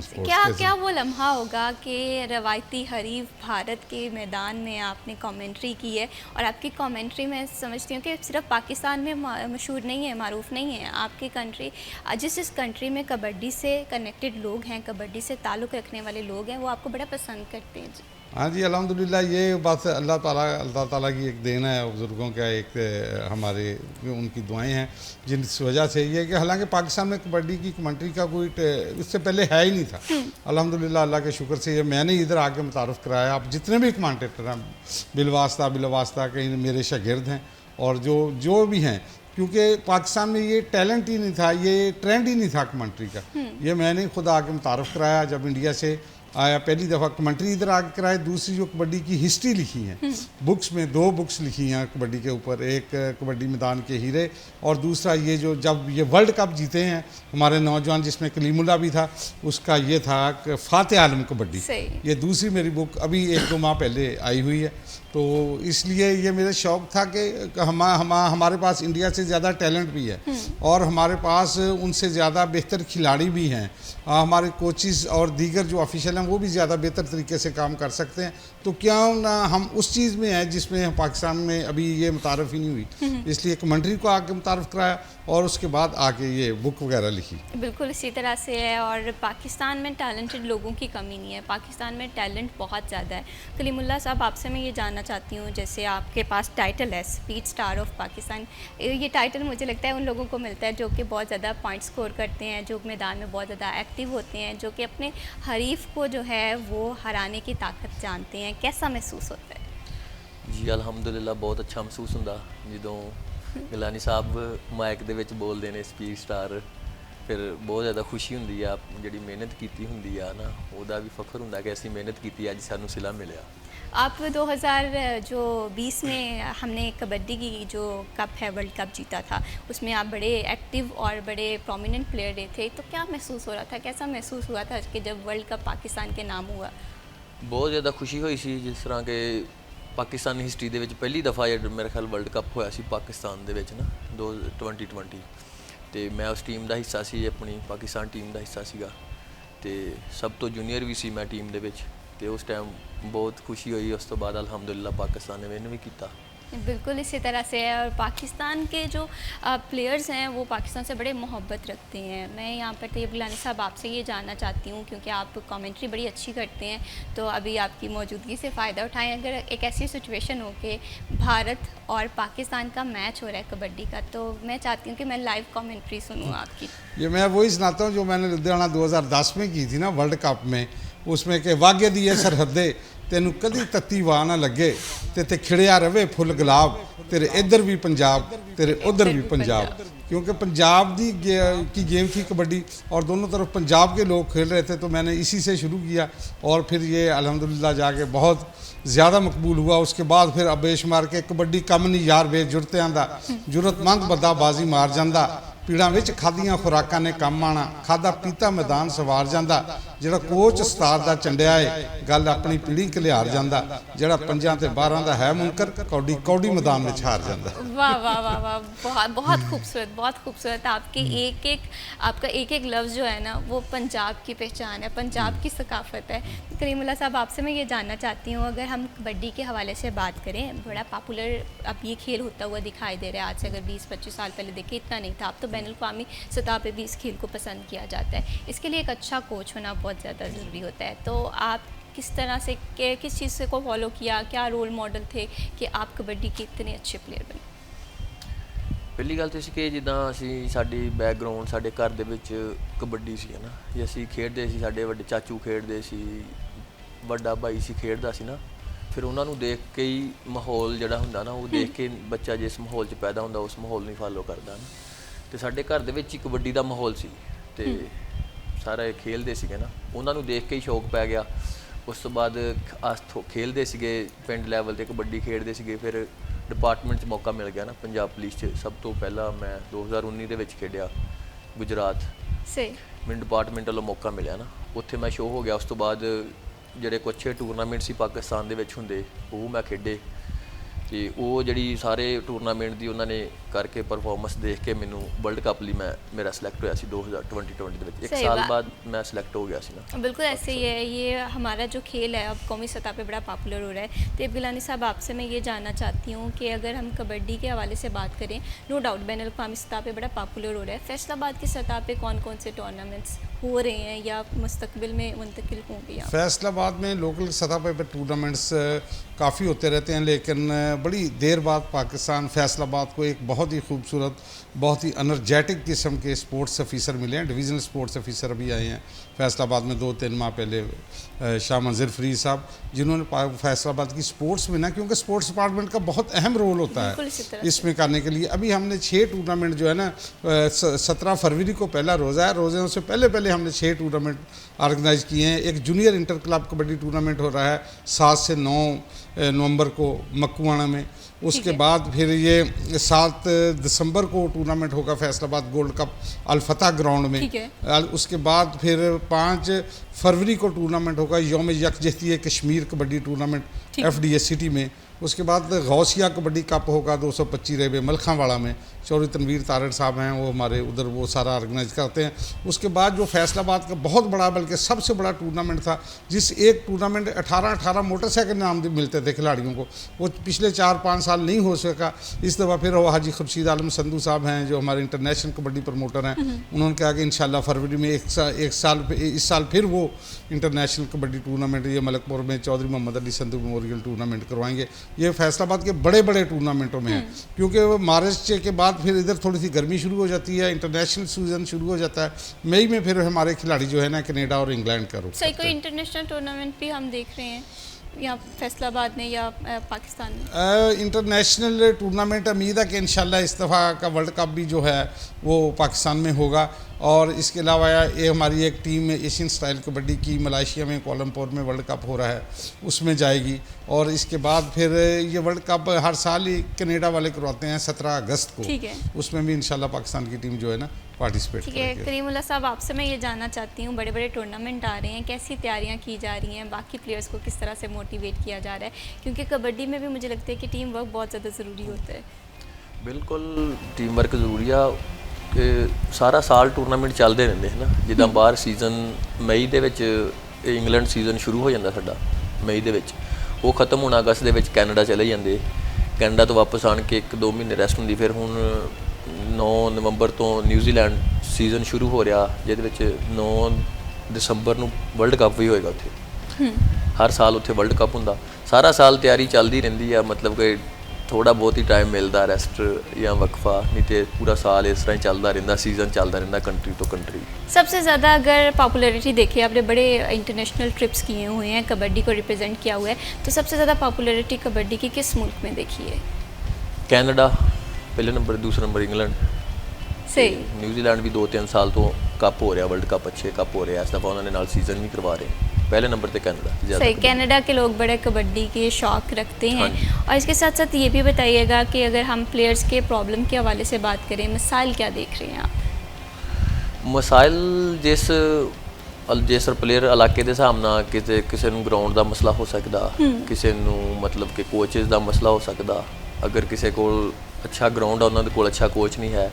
ਅਗਰ ਕਿਸੇ ਦੇ ਕੋਲ ਅੱਛਾ ਕੋਚ ਆ, ਉਹਨਾਂ ਦੇ ਕੋਲ ਅੱਛਾ ਗਰਾਊਂਡ ਨਹੀਂ ਹੈ। ਕਿਉਂਕਿ ਗਰਾਊਂਡ ਹੋਏਗਾ ਤੇ ਸ਼ਾਮ ਨੂੰ ਉੱਥੇ ਟ੍ਰੇਨਿੰਗ ਖੇਲ ਟੂਰਨਾਮੈਂਟ ਹੋਣਗੇ ਨਾ।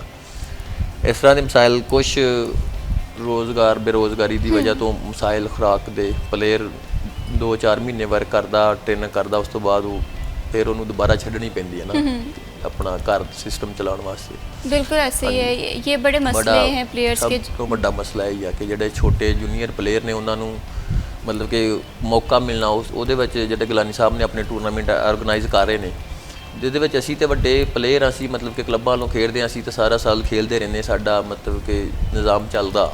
ਜਿਹੜੇ ਛੋਟੇ ਪਲੇਅਰ ਆ ਜਿਹੜੇ ਗਰਾਊਂਡ ਟਾਈਮ ਟ੍ਰੇਨਿੰਗ ਕਰਦੇ, ਰੋਜ਼ਾਨਾ ਟ੍ਰੇਨਿੰਗ ਕਰਦੇ, ਉਹਨਾਂ ਨੂੰ ਮੌਕਾ नहीं मिलता। उस लेवल छोटे लेवल के टूर्नामेंट नहीं होंगे। और मुझे लगता है कलीमुल्लाह, इस वजह से हमारा बड़ा खूबसूरत टैलेंट जो है ना वो वेस्ट हो जाता है। बहुत सारे लोग हैं जो कि हाईलाइट हो जाते हैं, जो कि कबड्डी की टीम का हिस्सा बन जाते हैं, लेकिन बहुत सारे ऐसे टैलेंटेड लोग हैं जो कि वसाइल की कमी की वजह से, कभी अच्छे ग्राउंड मौजूद नहीं है, कभी कोचेस मौजूद नहीं है, तो इस वजह से बड़ा टैलेंट वेस्ट हो रहा है। इसमें हुकूमती सतह पर इक़दाम करने की बड़ी ज़रूरत है। जी, फर्दर भी कबड्डी के हवाले से बात करेंगे। वक्त है जी छोटी सी ब्रेक का। स्टे विद अस।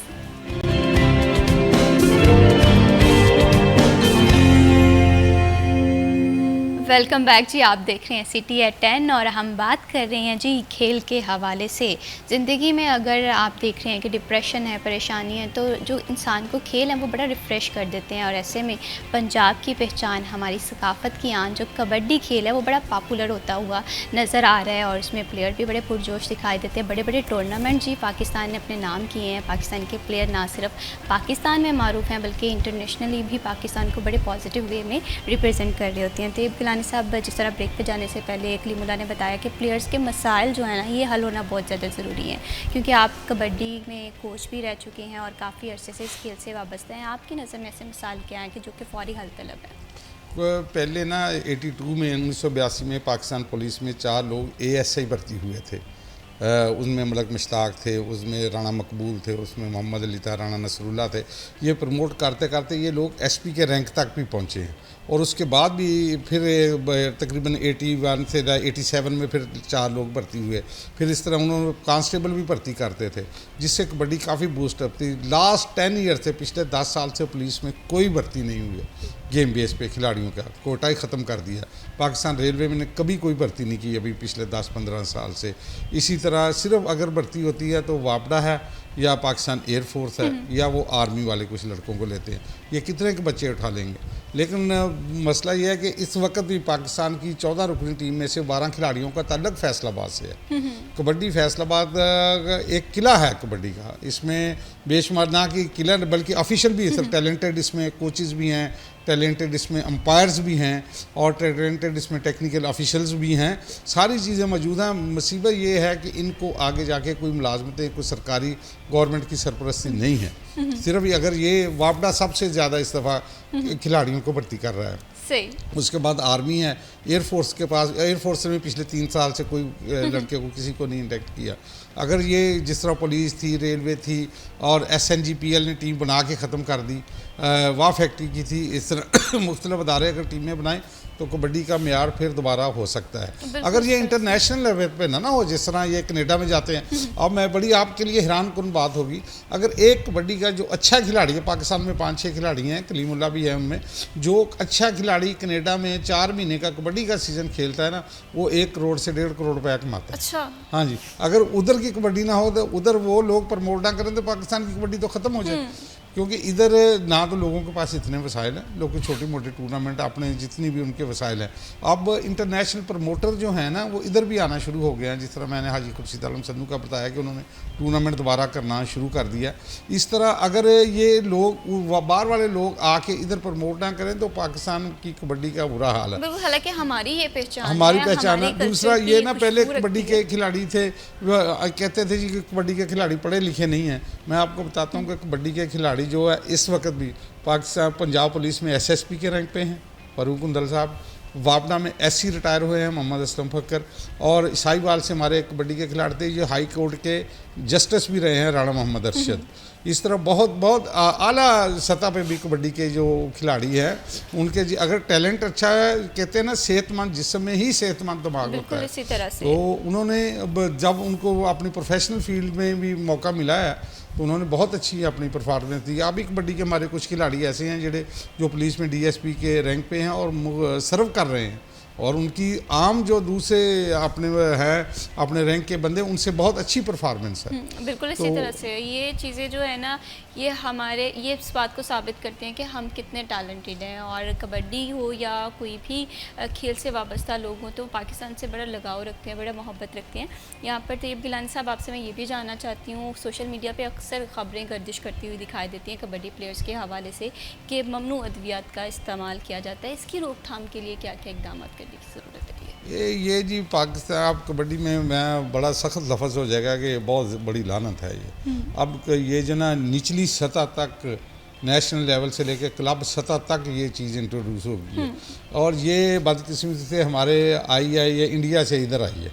क्योंकि पाकिस्तान में पहले इसका कोई नहीं था। जब खिलाड़ी उधर जाने लगे, खेलने लगे, ये इस तरह की ममनू अद्वियात है जिसमें स्टीराइड है और दूसरी चीज़ें, इस तरह वो बंदे को वो करते हैं कि वक्ती परफॉर्मेंस दिखाने के लिए ना वो कि उसको बूस्ट अप करें बहुत ज़्यादा, कि उसका एक मैच में उधर एक दिन में 2-2, 3-3 मैचेस खेलने पड़ते हैं, इसलिए वो इस्तेमाल करते हैं। जिसमें पाकिस्तान में, आज मैं नाम तो नहीं लूँगा क्योंकि ऑनर है, पाकिस्तान के 5 से 6 खिलाड़ी जो इंटरनेशनल थे, पाकिस्तान टीम का हिस्सा थे, इन्हीं ममनू अद्वियात की वजह से उनकी डेथ हो चुकी है।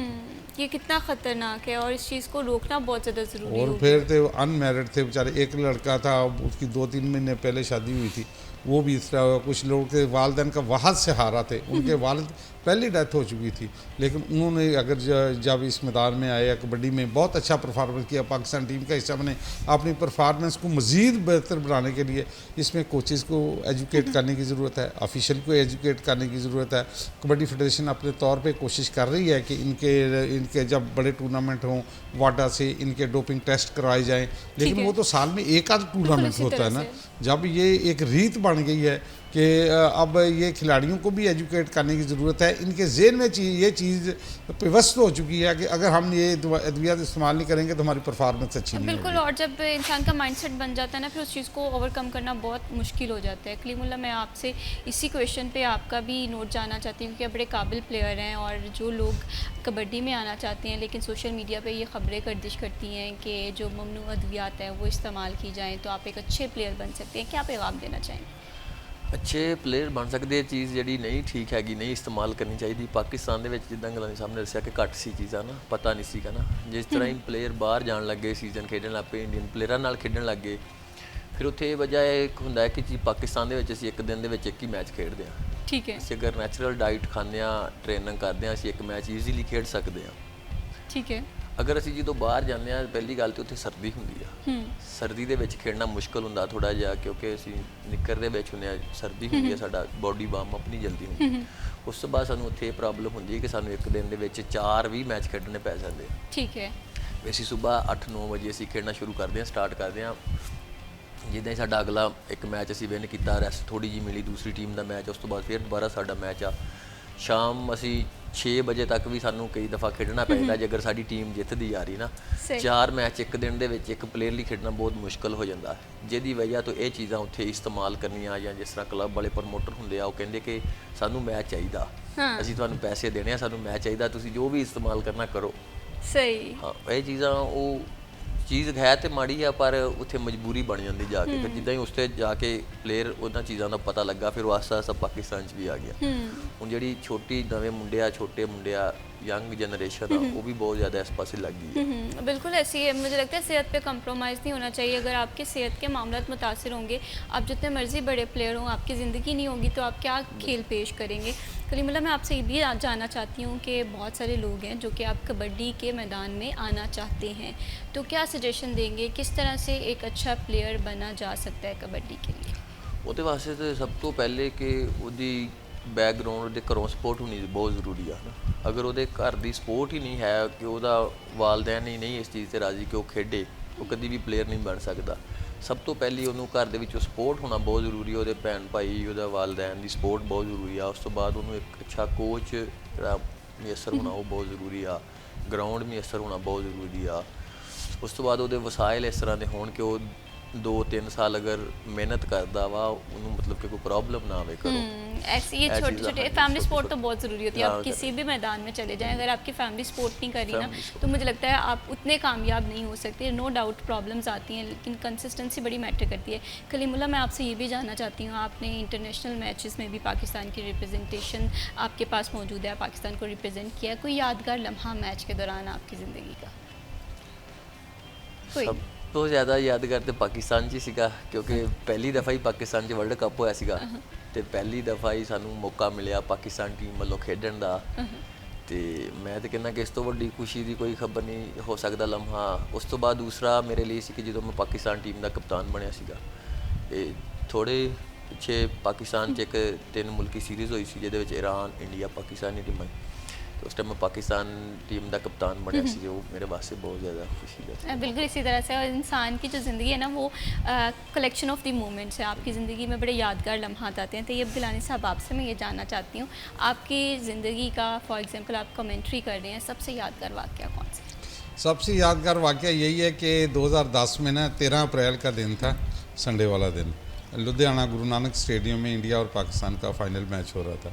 मेरे साथ 2 इंडियन कमेंटेटर थे, प्रोफेसर मक्खन सिंह और प्रिंसिपल सरवण सिंह थे, और तीसरा मैं था। तीनों हम एक कैबिन में बैठे हुए थे, तो उनके जो मीडिया था तो हम लाइव ये मैच चल रहे थे, क्योंकि एक लम्हा ये था, एक मौका ये था कि पाकिस्तान और उनका मैच बराबर पे चल रहा था। वो कमेंटेटर हजरात जो है ना, फिर अपनी टीम को कबड्डी की कमेंट्री पे बात ज़्यादा करने की बजाय टीम को ज़्यादा हौसला अफजा बात कर रहे थे कि ऐसे करो, ऐसे करो, ऐसे करो। तो फिर मैंने पहले तो मैं भी गेम पे बात कर रहा था, फिर मैंने भी इसी तरह शुरू कर दिया। मैंने कहा भी अगर ये नहीं करते रुकते तो फिर मैं क्यों रुकूँ। तो फिर मैंने भी अपने खिलाड़ियों को बूस्ट अप करना। उसी मैच में मैंने फिर हमारा एक खिलाड़ी था बाबर गुज्जर, जो टीम का कप्तान था, उसको प्रिंस ऑफ पाकिस्तान का भी खिताब दिया। ठीक है। हाँ, मैंने कहा ये ऐसे तो फिर ऐसे एंजी थी, लेकिन बड़ा अच्छा साडा वो मैच होया। ਉਹਦੇ ਵਿੱਚ ਫਿਰ मैं उन्होंने कहा कि हीरा भी मनका ते कच भी मनका ते इक्को रंग दोहां दा, जद सराफा हथी चढ़िया फर्क है लखा कोहां दा। मैंने कहा हम आपसे बहुत आगे हैं। अच्छा, मुझे ये लगता था कि भारत जो है ये क्रिकेट के मैदान में इस तरह की हरकतें करते हैं, लेकिन मुझे पता चल गया कि कबड्डी में भी ऐसे मामलात होते हैं। कोई भी खेल हो उनमें मामला तो ऐसे फिर गड़बड़ होते हैं, लेकिन अल्हम्दुलिल्लाह हमारे टीम भी उनको टफ़ टाइम देती है। अब हमारे कमेंटेटर्स जो हैं हज़रात, वो भी इंग्लैंड भी जाते हैं, कनाडा भी जाते हैं, न्यूजीलैंड भी जाते हैं, और पूरा जो है ना प्लेयर का मुकाबला होता है। कोई ज़माना ऐसा होता था कि मैं सिर्फ वहाँ तो होता था पाकिस्तान की तरफ से, तो उनकी तरफ से एक पूरी लड़ी एक होती थी। दुबई में एक हुआ दुबई कबड्डी कप, उसमें भी सारे वर्ल्ड की टीमें आई, उसमें मैंने पाकिस्तान की नुमाइंदगी की, लेकिन पाकिस्तान में उधर भी मैं उसमें भी वाहिद कमेंटेटर था पाकिस्तान की तरफ से। बिल्कुल ऐसे ही है, और मैं बार बार ये बात कहती होती हूँ कि हम बड़े टैलेंटेड लोग हैं पाकिस्तान के, और ख़ास क्रिकेट का मैदान हो या कबड्डी के प्लेयर्स हो, हम बड़ा टैलेंट रखते हैं जी। वक्त तो एक छोटी सी ब्रेक का, स्टे विद अस।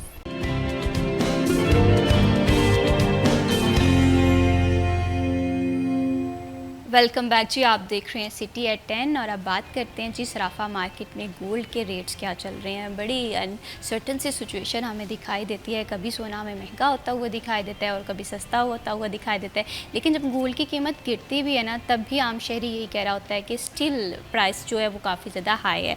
आज के गोल्ड रेट के हवाले से बात कर लें जी। आज सराफा मार्केट में जो गोल्ड रेट चल रहे हैं वो कुछ इस तरह से हैं। 1 ग्राम जो 10 ग्राम जो गोल्ड है वो 3,64,540 में फ़रोख्त हो रहा है, और इसी तरह से 1 तोले के अगर रेट के हवाले से बात करें 4,25,200 रुपये में 1 तोला गोल्ड जो है वो फ़रोख्त हो रहा है। हम देख रहे हैं कि कहाँ सफ़र का आगाज़ हुआ था 2.5 लाख से गोल्ड का, और अब होते होते 4.5 लाख तक भी पहुँचा, और अब दोबारा से कीमत जो है वो रिवर्स की जानिब जा रही है। आने वाले दिनों में अब बड़ी अनसर्टन सी सिचुएशन है उन लोगों के लिए भी जो कि गोल्ड में इन्वेस्ट करना चाहते हैं।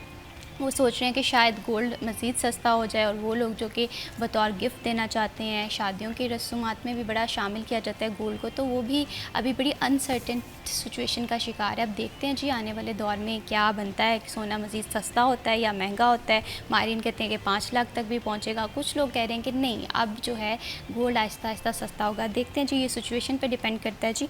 अब करेंसी के हवाले से बात कर लेते हैं कि करेंसी में सबसे पहले यूरो देखते हैं कि आज यूरो की बाइंग पावर क्या है मार्केट में।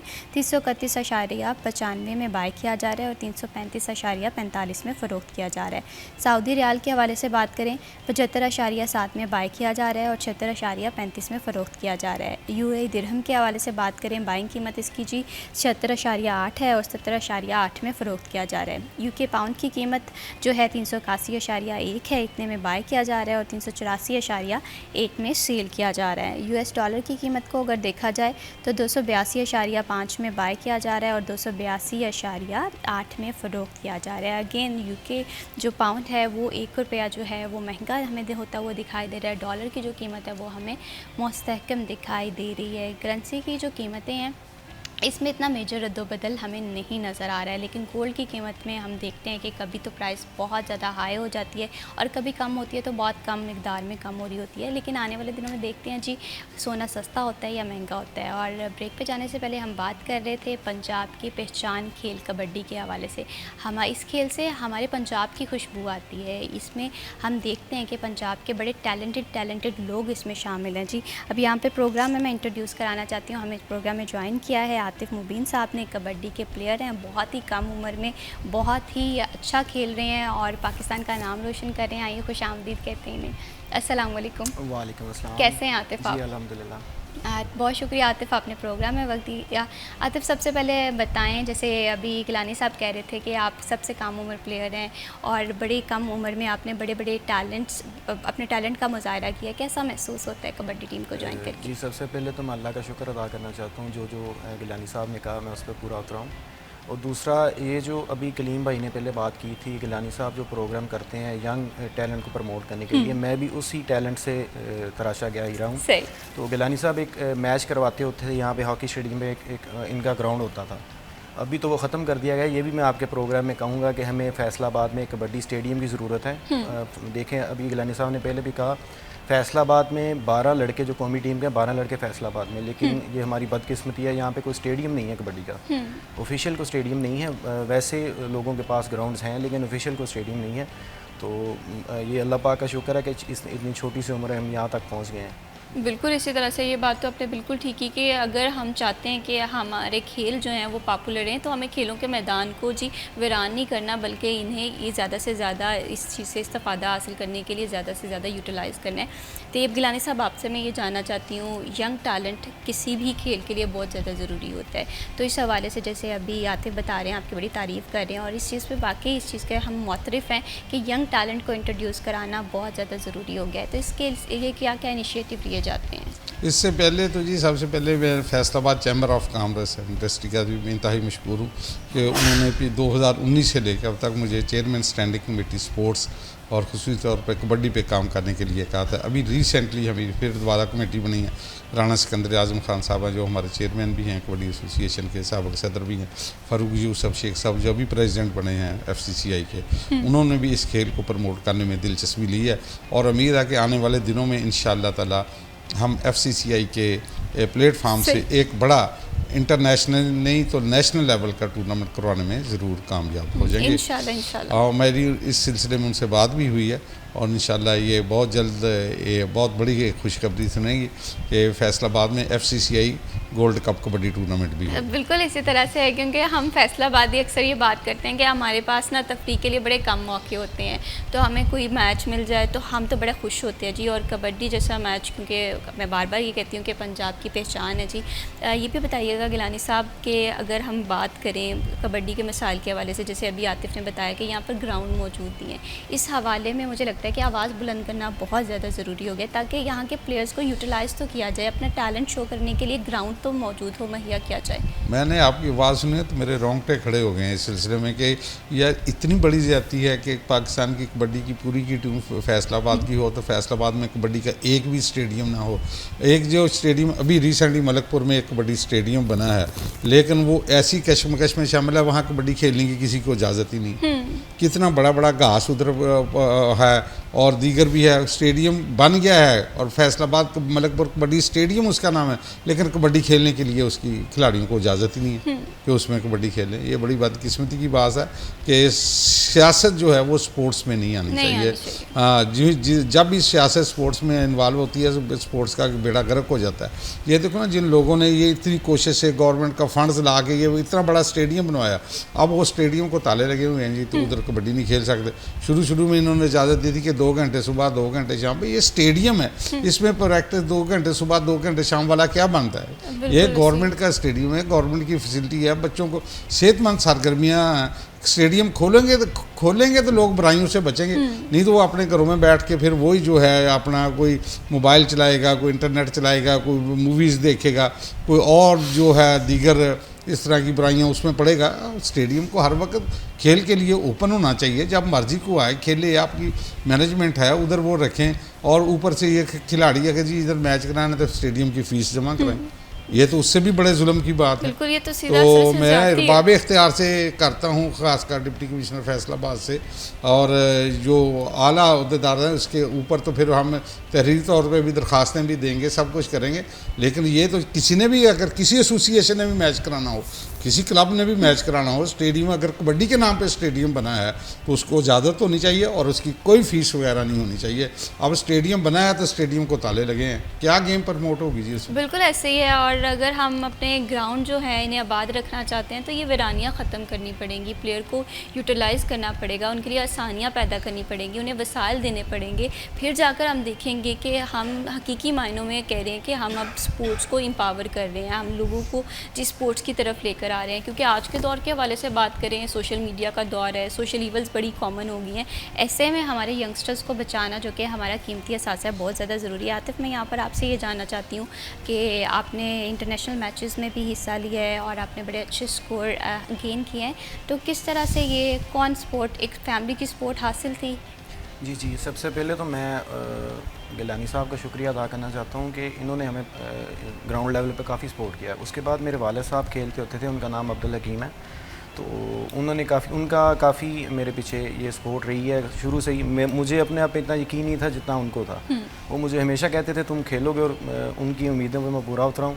तो फैमिली की सपोर्ट जिस प्लेयर के पीछे नहीं होती, जिसके पीछे माँ बाप की दुआएं नहीं होती, वो मेरा ख्याल में प्लेयर नहीं बन सकता। क्योंकि जब घर से आपको अच्छी नेक ख्वाहिशात नहीं मिलती तो आप प्लेयर नहीं बन सकते। अच्छा, ग्राउंड में आप जब उतरते हैं तो भारत के साथ भी मैच खेला होगा, तो कोई ऐसा यादगार मोमेंट और कोई, क्योंकि भारत के साथ हमारा कोई क्रिकेट मैच हो, हमारा हॉकी मैच हो, कबड्डी का मैच हो, तो सब लोग बहुत एक्साइटेड होकर देखते हैं। तो आपके इस दरमियान कोई यादगार लम्हा? जी, मेरा भारत के साथ को ऑफिशियली जैसे भारत की टीम के साथ तो मैच नहीं हुआ, लेकिन जब बाहर जाते हैं काउंटीज़ होती हैं। ये जो भारत के साथ मैच में आप कंट्रोवर्सी की बात कर रहे हैं ना, ये सिर्फ तभी होता है जब गवर्नमेंट इन्वॉल्व हो जाती है। लेकिन जब बाहर जब हम खेलते हैं, इंडियन प्लेयर्स के साथ खेलते हैं, तो हमारे साथ उनका बहुत दोस्ताना तल्लक होता है। तो कोई वो ऐसी बात ही नहीं होती जैसी अब ये दिखा रहे हैं, न्यूज़ में दिखा रहे हैं, ये सोशल मीडिया पे दिखा रहे हैं, वैसी कोई बात होती नहीं है। वो हमारे साथ ऐसे हैं जैसे हम साथ बैठे हुए हैं। तो ये सारी जो जितनी भी कंट्रोवर्सीज है ना, वो सारी तभी होती हैं जब गवर्नमेंट इन्वॉल्व होती है, भारत का नाम आता है। वहाँ पर भारत का नाम नहीं होता, वहाँ पर काउंटीज़ होती हैं, क्लब्स के नाम होते हैं, तो वहाँ पर ऐसी कोई बात नहीं होती। सही, बिल्कुल इसी तरह से है। और खेल तो काम ही ऐसा है कि जिसमें हम अपने मूड को लाइटर कर रहे होते हैं, स्पोर्ट्समैन स्पिरिट के हवाले से बात करते हैं, क्योंकि खेल से हमें बहुत चीज़ें सीखने को मिलती हैं। यहाँ पर मैं आपसे जानना चाहती हूँ तैयब गिलानी साहब कि आपने बहुत खूबसूरत सी 2 किताबें भी लिखी हैं। इस किताबों के हवाले से आप बताइएगा कि कब आपने सोचा कि now it's time to write something about kabaddi? ये मैं जब 2010 में गया ना इंडिया वर्ल्ड कप पे, मैं तो अल्हम्दुलिल्लाह 99 में पहली दफ़ा गया था। लेकिन उसके बाद मेरे 20 से 22 जो टूर हैं ना, वो सिर्फ इंडिया के हैं। इंडिया के एक एक शहर में जाके मैंने कबड्डी की कमेंट्री भी की है और कबड्डी के मतलब लेक्चर्स भी दिए हैं। और उधर बहुत ज़्यादा राइटर थे जिन्होंने किताबें लिखी थी। तो मुझे भी पढ़ा यार, ये हमें टैलेंट भी ज़्यादा है, हमारे खिलाड़ी भी बहुत ज़्यादा अच्छे हैं जिन्होंने बहुत बड़ी एक तारीख़ रकम की हुई है, जिनको शेर पाकिस्तान का भी खिताब मिला हुआ है, जिनको फ़ख्र पाकिस्तान का भी खिताब मिला हुआ है। बिल्कुल ऐसे ही है। बड़े बड़े नामवर प्लेयर जो हैं वो पाकिस्तान कबड्डी टीम में शामिल हैं और जो कि गिलानी साहब की किताब का भी हिस्सा है। फर्दर भी इनसे बात करेंगे कबड्डी के टूर्नामेंट के हवाले से। वक्त हुआ जी ब्रेक।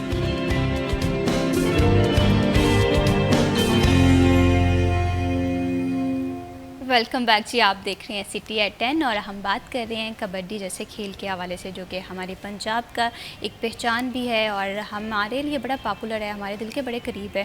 गिलानी साहब, आपसे मैं ये जानना चाहती हूँ, क्योंकि आप माशाल्लाह कोच भी रह चुके हैं और यंग टैलेंट को इंट्रोड्यूस भी करा रहे होते हैं, तो जब आप प्लेयर को कोच कर रहे होते हैं तो कौन कौन सी बातों का ख्याल रख रहे होते हैं? ये बेसिक चीज़ होती है कि पहले प्लेयर को आपने देखना है कि ये जब आपके पास के कोई खिलाड़ी आता है, ये रेडर बन सकता है या स्टॉपर बन सकता है। रेडर की ट्रेनिंग अलग से होती है, स्टॉपर की ट्रेनिंग अलग से होती है। और इसकी जो डाइट है रेडर की अलग से होती है, स्टॉपर की डाइट जो है ना अलग से होती है। इनको देख के फिर उसको उस हिसाब से करवाना पड़ती है, उसकी ट्रेनिंग भी उस हिसाब से करनी पड़ती है। और दूसरे ट्रेनिंग के साथ साथ हम उसको इखलाकियात का भी लेक्चर देते हैं।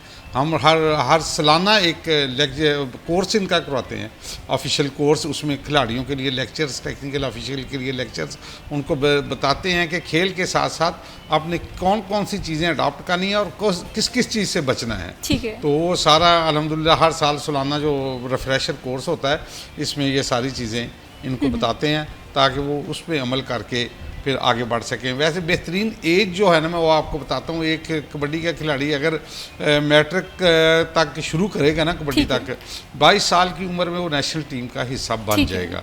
अगर कोई इससे लेट करेगा फिर वो अपना जो है शौक़ तो पूरा कर सकता है, वो उसका इंटरनेशनल लेवल पे जाना जो है ना बहुत मुश्किल है। सही, मतलब कम उम्र में इसका आगाज़ हो जाए, स्टेमिना भी इंसान का होता है और यंग टैलेंट्स, ऐसी बातें इसे इंट्रोड्यूस कराना बहुत ज़्यादा ज़रूरी होता है और प्लेयर पे हमें इन्वेस्टमेंट करने की बहुत ज़्यादा ज़रूरत है। ये चीज़ भी हम लोगों को, इस चीज़ को भी देखना पड़ेगा। आतिफ, मैं आपसे ये जानना चाहती हूँ कबड्डी के हवाले से, क्योंकि आप एक अच्छे प्लेयर भी हैं, तो सबसे ज़्यादा क्या ज़रूरी होता है, जिस्मानी ताकत या आपकी जो ज़हनी सलाहियत है? देखिए जी, सबसे ज़्यादा आपकी एबिलिटी होनी चाहिए। अभी मेरे से पहले कलीम भाई भी गए हैं, उनकी कोई ज़्यादा स्ट्रेंथ नहीं है, कुछ भी नहीं है, लेकिन उनके पास नॉलेज है कबड्डी का और दूसरी एबिलिटी है। आपकी 80% एबिलिटी होती है, 20% बाकी चीज़ें होती हैं, आपकी स्ट्रेंथ होती है, आपकी बाकी चीज़ें होती हैं, लेकिन 80% आपको कबड्डी का पता होना चाहिए, उसके बाद 20% आपकी बाकी चीज़ें होती हैं। सही, बिल्कुल सही बात आपने बिल्कुल ठीक की है कि कबड्डी में ज़ाहिर सी बात है, आप जितने ज़्यादा हार्ड वर्किंग होते हैं, जितने ज़्यादा कंसिस्टेंसी से काम करते हैं और सबसे ज़्यादा फोकस्ड आपको रहना बहुत ज़्यादा ज़रूरी होता है। ये कबड्डी के लिए नहीं बल्कि किसी भी गेम के लिए बहुत ज़्यादा ज़रूरी होता है।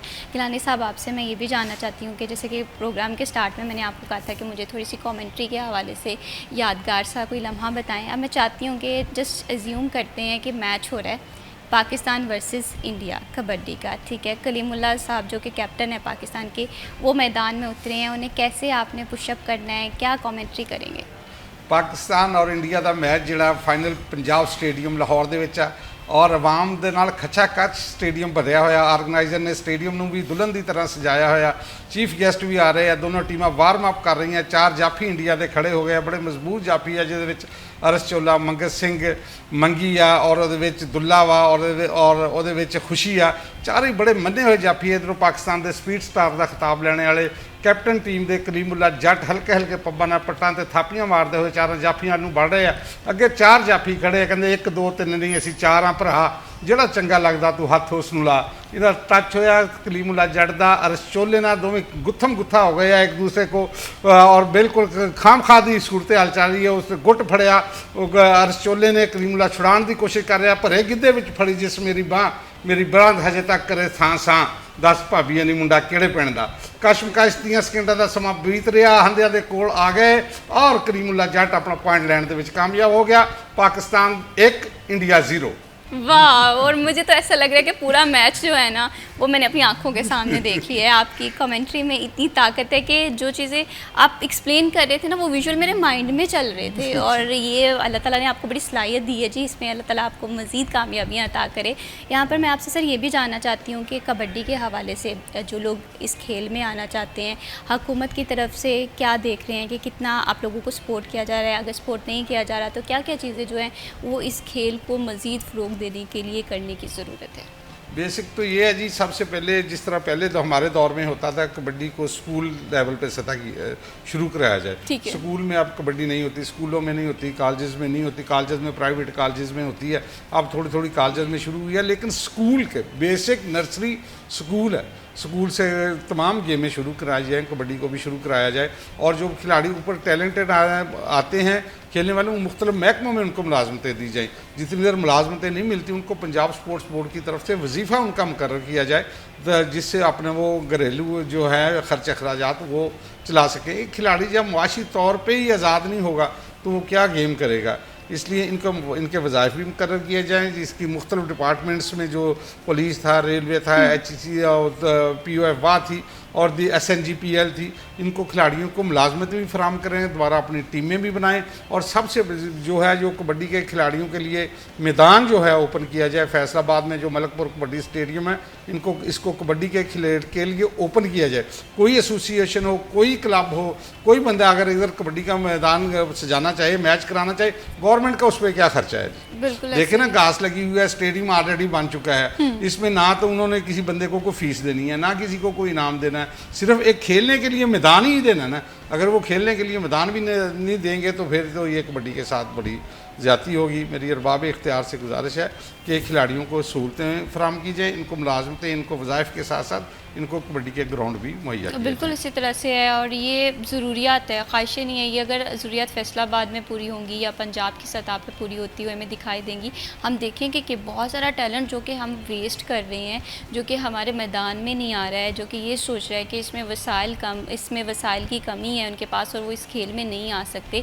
डाइट का ख्याल रखना पड़ता है। ऐसे इश्यूज़ हैं जिन्हें हाईलाइट करना बहुत ज़्यादा ज़रूरी है, और हुकूमत को भी चाहिए कि इस खेल को फ़रोग़ दें। मैं यहाँ पर आतिफ़ आपसे ये जानना चाहती हूँ, जैसे आपने बड़ा खूबसूरत मसला, ऐसे खूबसूरत इसलिए कह रही हूँ कि एटलीस्ट आपने इस पर बात की कि यहाँ पर कबड्डी के हवाले से कोई ग्राउंड मौजूद नहीं है। ऐसे बेशुमार मसाइल होंगे, आप लोगों को पेश होते होंगे। तो आप क्या सोचते हैं कि एक प्लेयर को एम्पावर करने के लिए, एक प्लेयर को यूटिलाइज़ करने के लिए किन किन चीज़ों को मद्देनज़र रखना पड़ेगा? देखिए, तो सबसे पहले तो ये ग्राउंड वाला मसला है। उसके बाद मैं एक मसला और यहाँ पे देखना चाहता हूँ। अभी हमारी जो गेम है ना, सबसे ज़्यादा फिज़िकली इन्वॉल्वमेंट वाली गेम हमारी है कबड्डी। इसमें इंजरीज़ का भी ख़तरा सबसे ज़्यादा रहता है। अभी रिसेंटली हमारा एक प्लेयर था, वो काफ़ी सीनियर था, अकमल शहजाद डोगर, तो उनकी ना टांग की हड्डी फ्रैक्चर हो गई है। बिल्कुल। तो अभी उनके लिए कोई गवर्नमेंट सतह पे कोई भी नहीं हो सकता, मदद नहीं हो सकती। अपनी मदद आपके तहत उन्होंने अपना इलाज करवाया, सारा ऑपरेट जो भी करवाया। जैसे क्रिकेट में होता है, लोग बाहर जाके लंदन से रीहैब करवाते हैं तो वो जल्दी फिट होकर दोबारा वापस आते हैं। हमारी कबड्डी में ऐसा कोई भी सीन नहीं है जिसमें हमें वो सपोर्ट कर सके। फाइनेंशियली तो दूर, कोई दूसरी सपोर्ट भी नहीं करते वो। तो इसके लिए एक अच्छा कदम लेना चाहिए कि जो हमारे प्लेयर्स इंजर्ड होते हैं तो उनको गवर्नमेंट सतह पे कोई फैसिलिटीज़ बिल्कुल मिलनी इसी चाहिए। तरह से फैसिलिटेशन प्लेयर को प्रोवाइड करना बहुत ज़्यादा ज़रूरी है। वो कबड्डी है, वो कोई भी खेल का मैदान है, इसे वीरान नहीं करना, इससे आबाद करना है। बहुत शुक्रिया आतिफ मुबीन, आपने प्रोग्राम में वक्त दिया। बहुत शुक्रिया तैयब गिलानी साहब, आपके साथ बड़ी दिलचस्प गुफ्तगू का सिलसिला रहा। कमेंट्री आप बड़ी ज़बरदस्त करते हैं जी। आपके लिए फ़र्दर भी अल्लाह ताला आसानियाँ फरमाए।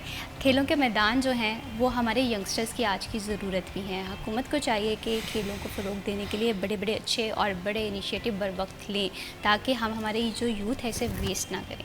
इसी के साथ मैं अभी शबीब को दीजिए इजाज़त। अल्लाह हाफ़िज़।